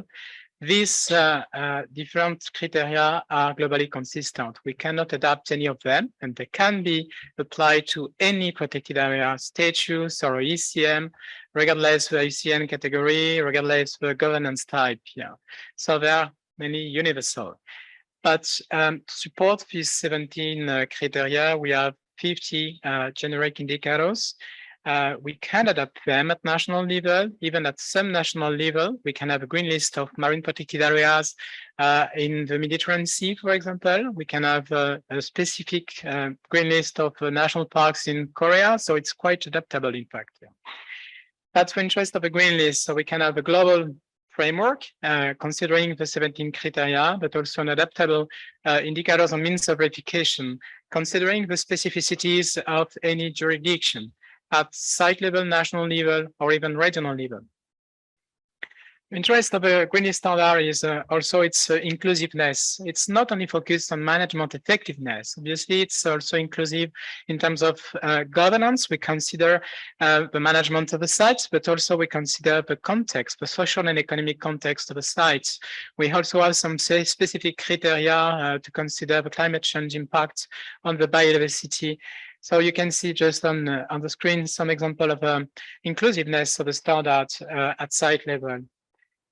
Interest also is we have a lot of means of verification for each of the standard indicators for the good governance, the sound planning, effective management, and they are quite detailed in the standards that is available online here.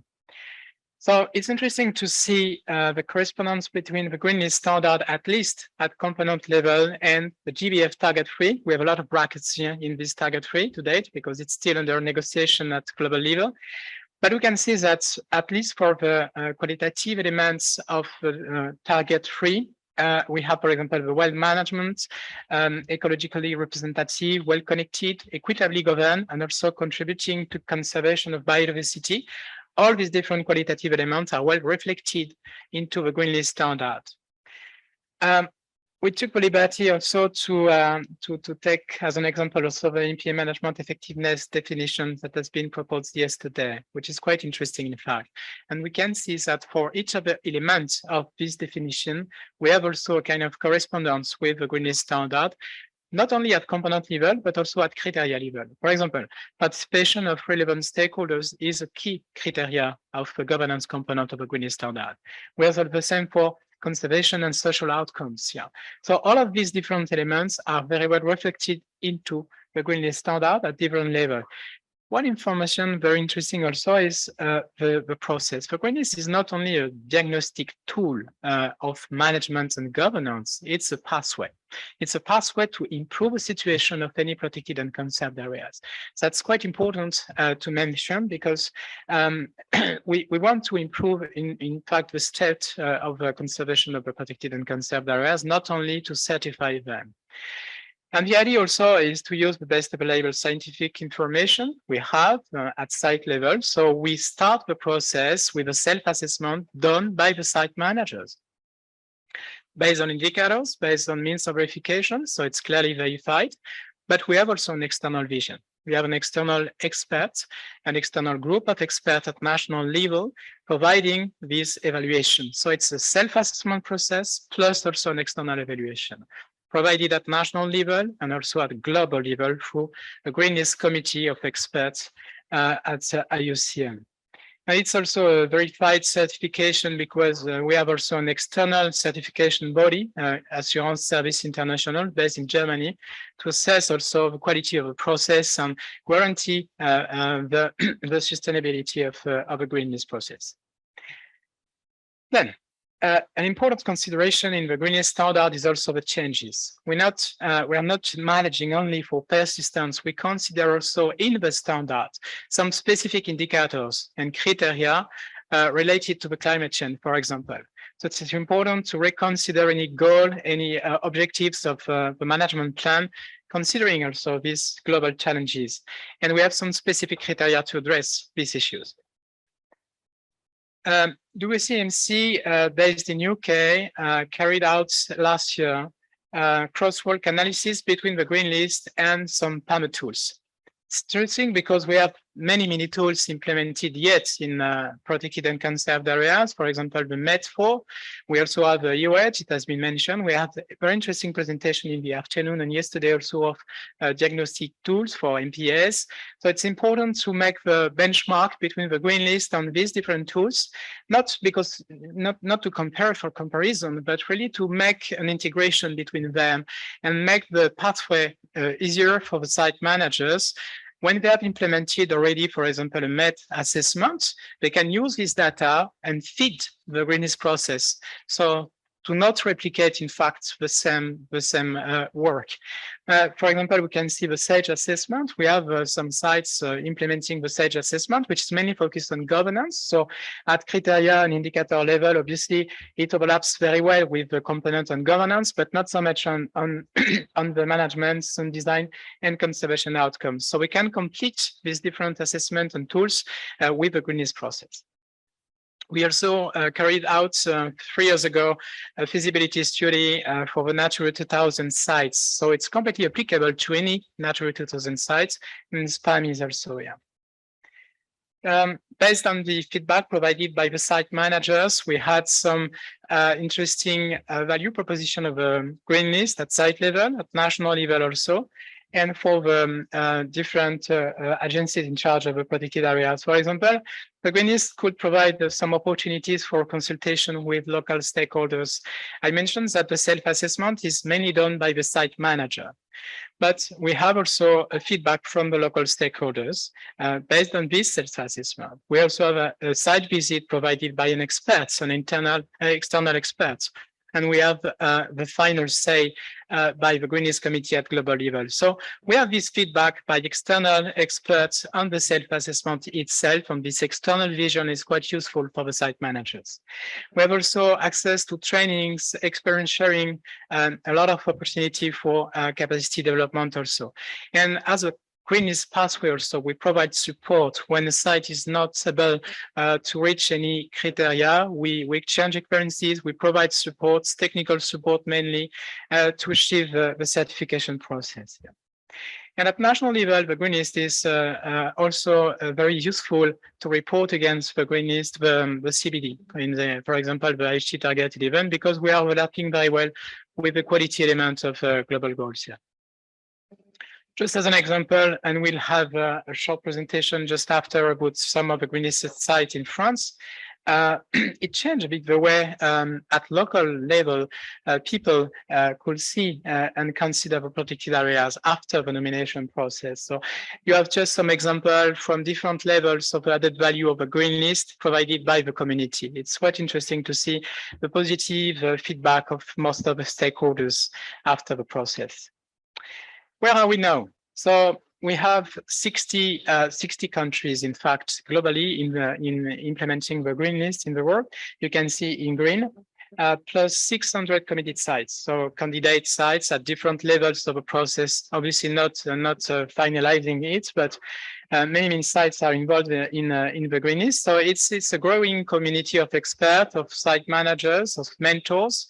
And we have new countries on board like Chile, DRC, India, Arabia Saudi, who are now on board of the green list since this year. And the interesting fact regarding the MPAs, we have in California, for example. Sorry, 1 minute, because your colleague sure. will need also a commitment of a network, an entire network of MPAs. Yeah, I will shortly and very briefly explain that in Mediterranean we have 8 countries in implementing the green list, and we have new sites also candidates. So we will show you some key examples from France in particular. So I will give the floor to my colleague. Yeah.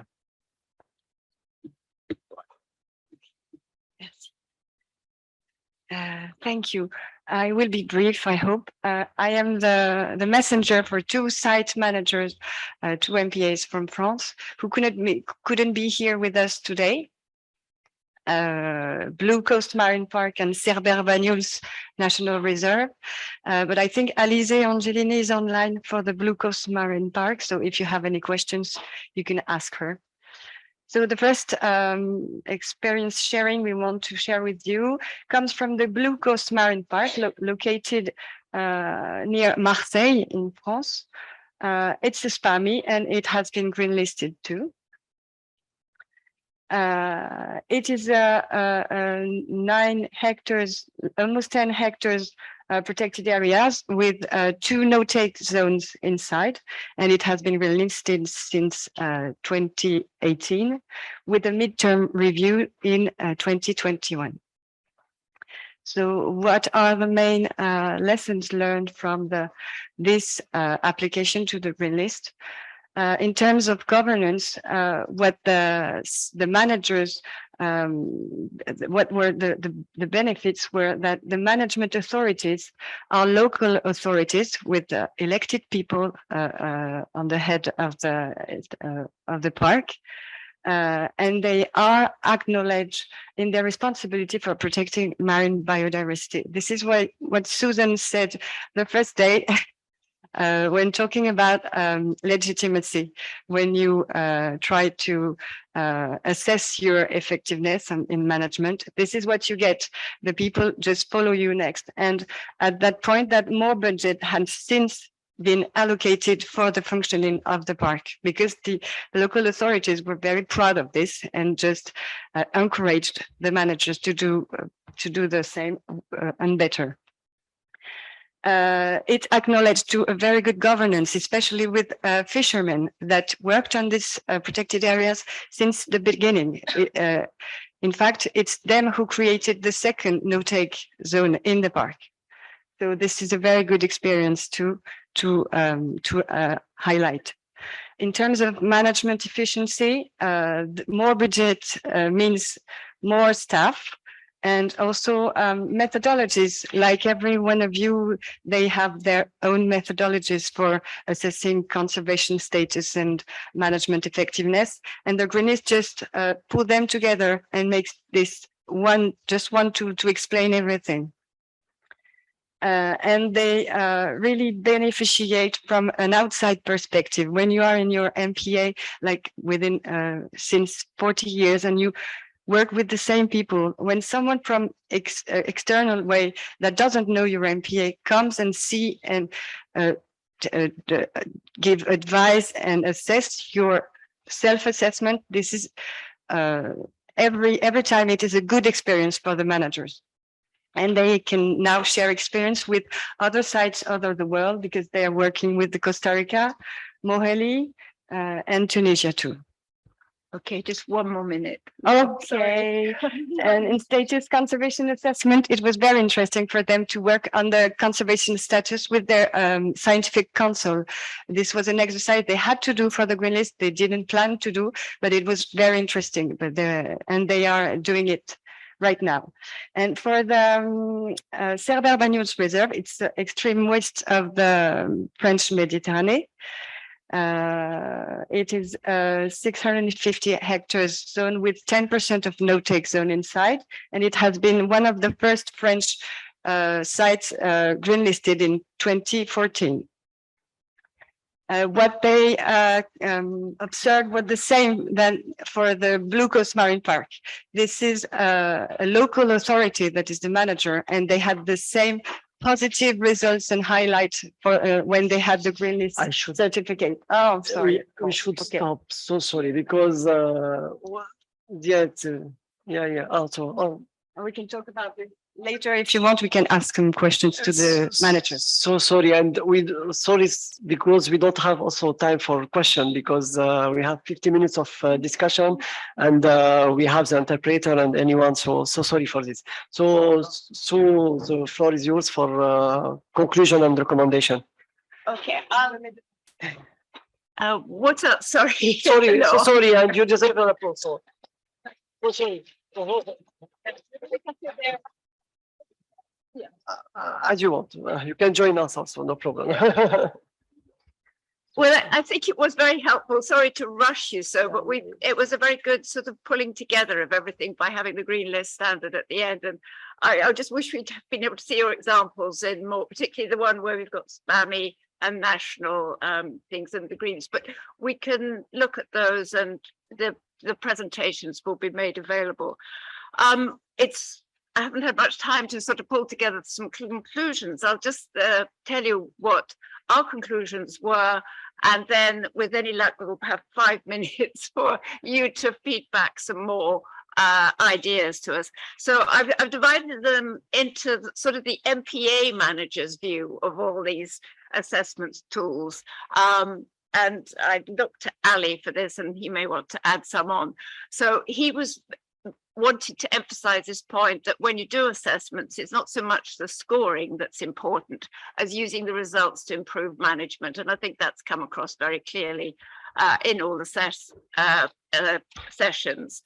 And this very important point, which I think will become more and more important now with as the CBD requirements for effective management become clearer, that the evidence and assessment results must be verifiable. We really have to get our data and monitoring and information in order. An outcome from yesterday's session on management plans, because we must remember that all these sessions we've had link up. And there was very useful discussion on the importance of linking the assessment process and your assessment tool with your planning, your management plan and the management plan reviews. And that's we've had some examples of that today. And then finally, I think a really important point came up this afternoon. It was also discussed in yesterday's session that lack of data is not a reason to avoid an assessment. The assessment will help you identify where you're lacking data and will help you to think through how you can get the information. And then I think moving up into the sort of regional global level, thinking about the Mediterranean as a whole, I think we're all, even, you know, and I've worked on this for a long time, feeling a little anxious about the number of tools that there are now available. Everybody thinks their tools best. That's completely normal. They've invested a lot of time in their tools.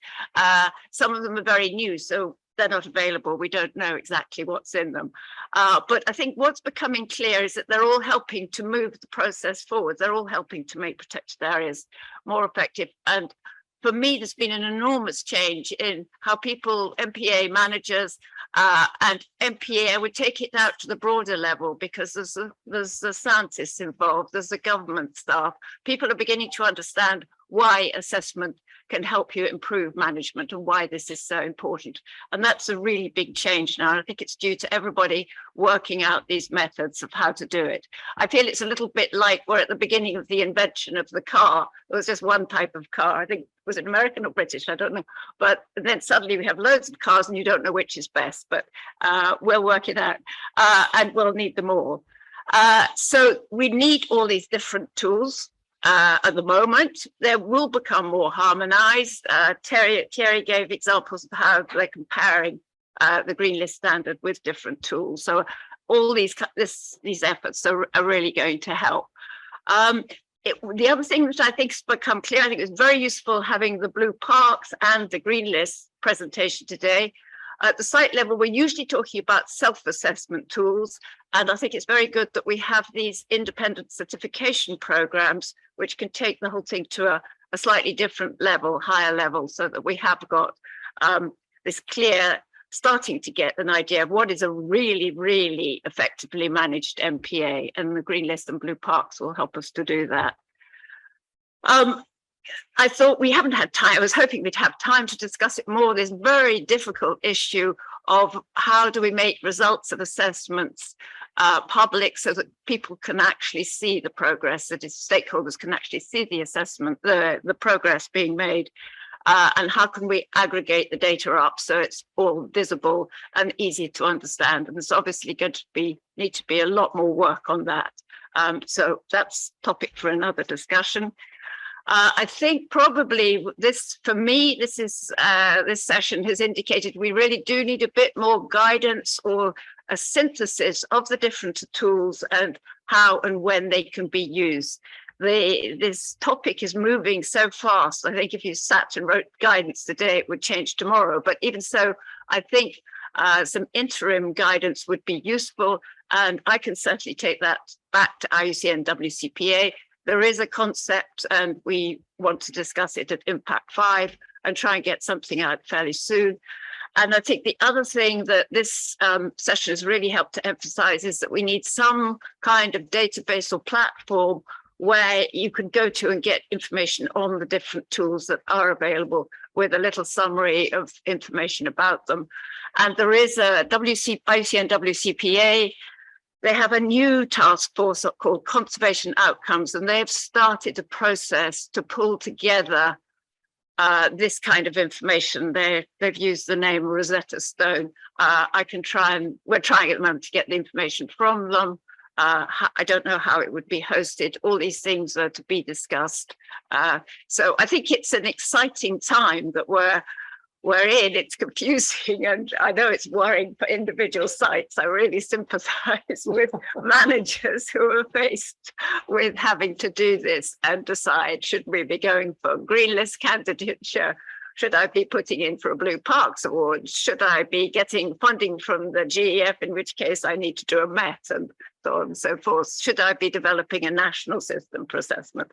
There are no easy answers yet, but what we have got is a fantastic body of expertise developing. And I think this has been a great session. I'd like to say thank you to MedPAN for identifying this as a topic for discussion. And I hope we can take the discussions forward.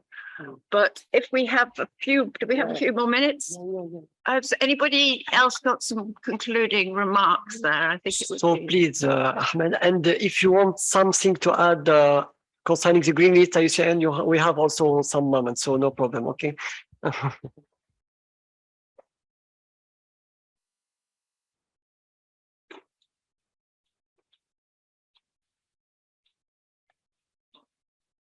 Une petite question, juste rapidement pour l'inscrit à l'IUCN. On sait bien que l'on a 17 critères, l'on a des sous-critères. Il faut répondre à tous ces critères. Je ne sais pas si c'est un outil d'évaluation ou c'est un outil de gestion. Et si, par exemple, on veut répondre à ces questions, est-ce que l'on a un manuel de suivre chaque critère pour qu'on puisse peut-être arriver à répondre à toutes les questions? Et même, ça sera il faut avoir comme un devoir de maths 17 sur 17, ou on peut passer à 12 ou 15 sur 17. C'est ça ma question. Yes, you need to meet the 17 criteria to be green listed. And we have a guidance also to help you provide the useful information for each of the criteria, each of the indicator, and with a list of means of verification. But we have an adaptation of indicators. So in the case of Tunisia and North Africa, the standard has already been adapted. So any protected and conserved areas can really submit and be green listed, considering the specificities of the MPAs, for example, in this country. In terms of support provided, the green list can support you if you are not reaching every criteria. You can benefit from technical support, exchanges of experiences, twinnings, and we can also provide advice from the global perspective, thanks to the ASEAN experts. So that's something that the green list is trying to develop also. We have a training program under development for the green listed sites managers, and we will provide more support. The idea of a green list is not only to celebrate and to give a certification to the best in place protected and conserved areas, but really to support the site which needs really to improve the management and the governance. But the main target of a green list is really these sites which need this support, not necessarily the best in place. Yeah. Et je vais juste ajouter que les guidelines donc internationales, en France, on les a traduites en français et on a fait un guide un peu facilité du candidat, donc qui explique un petit peu les principaux moments de la procédure. Et on co-anime avec le secrétariat international un réseau francophone de la liste verte. Ah bah c'est parfait. Du coup, on peut évidemment aussi apporter du soutien à d'autres pays. Merci, merci pour la question. Okay. Yes, we have one other question.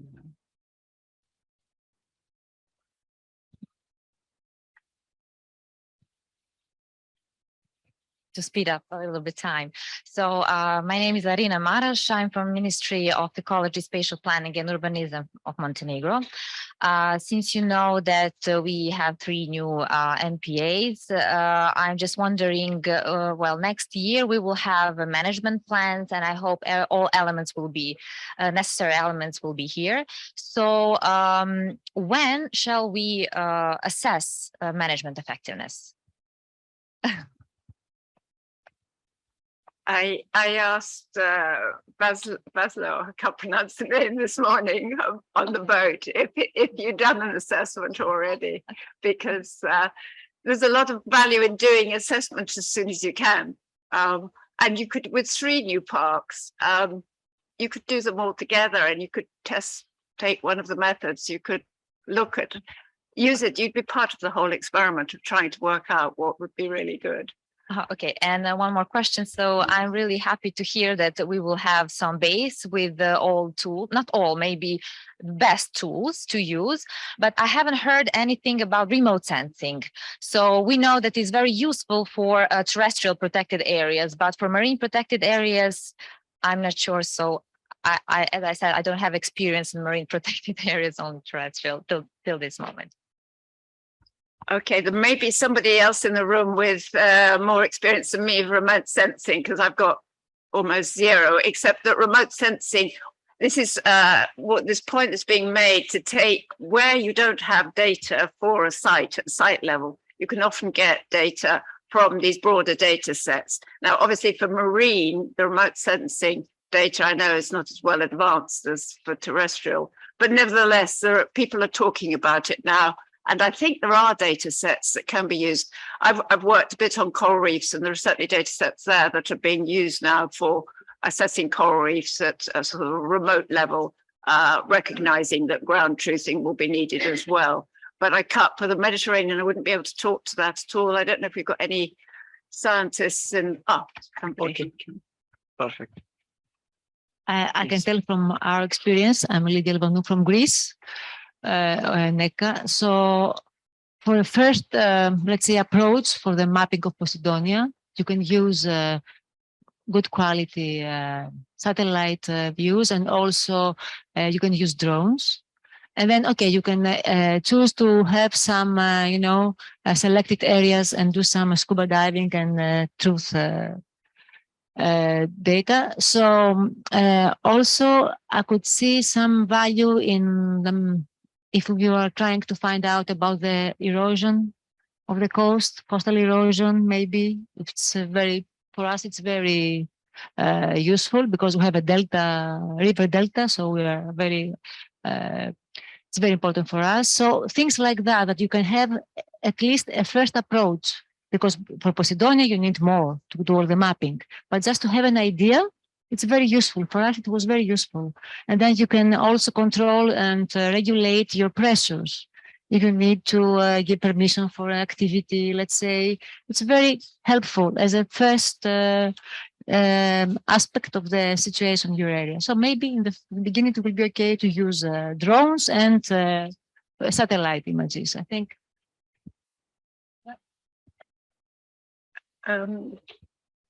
We will go for here first and after. Thank you. Merci.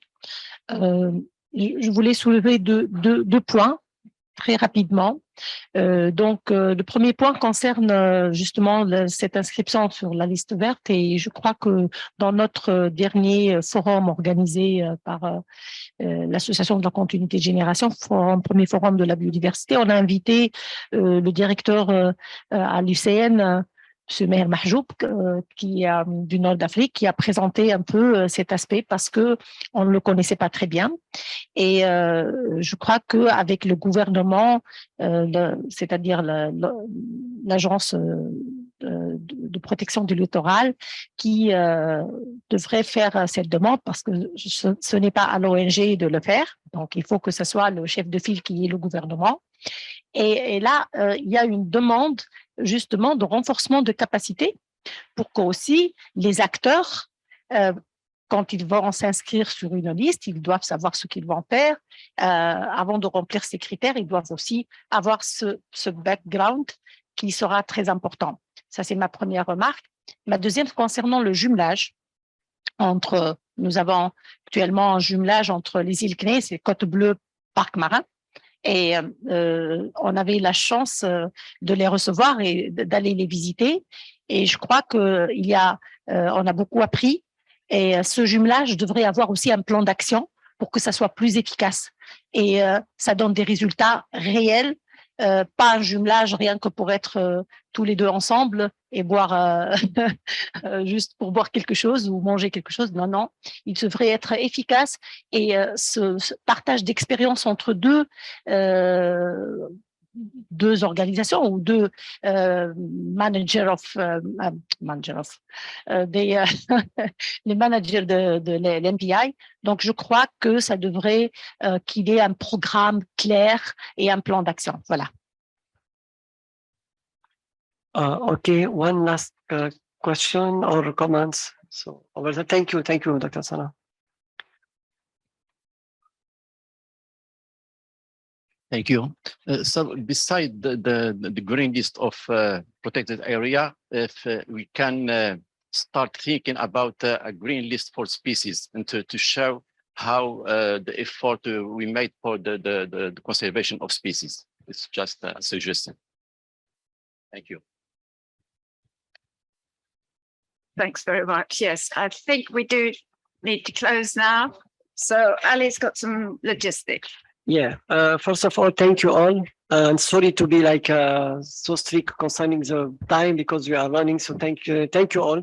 I want to take first Susan, Reda. It is an honor also to me to sharing this session with my colleague Sue. And thank you all participants, speaker, translator, interpreter, photographer, anyone. So a big applause for everyone.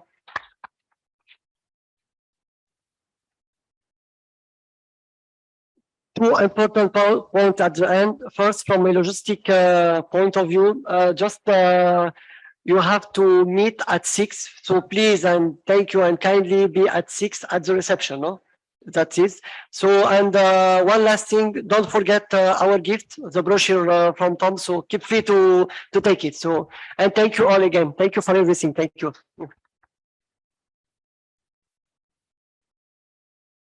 Yeah. Thank you, people online also, and speakers and everyone. So Thanks very much. thank you very much.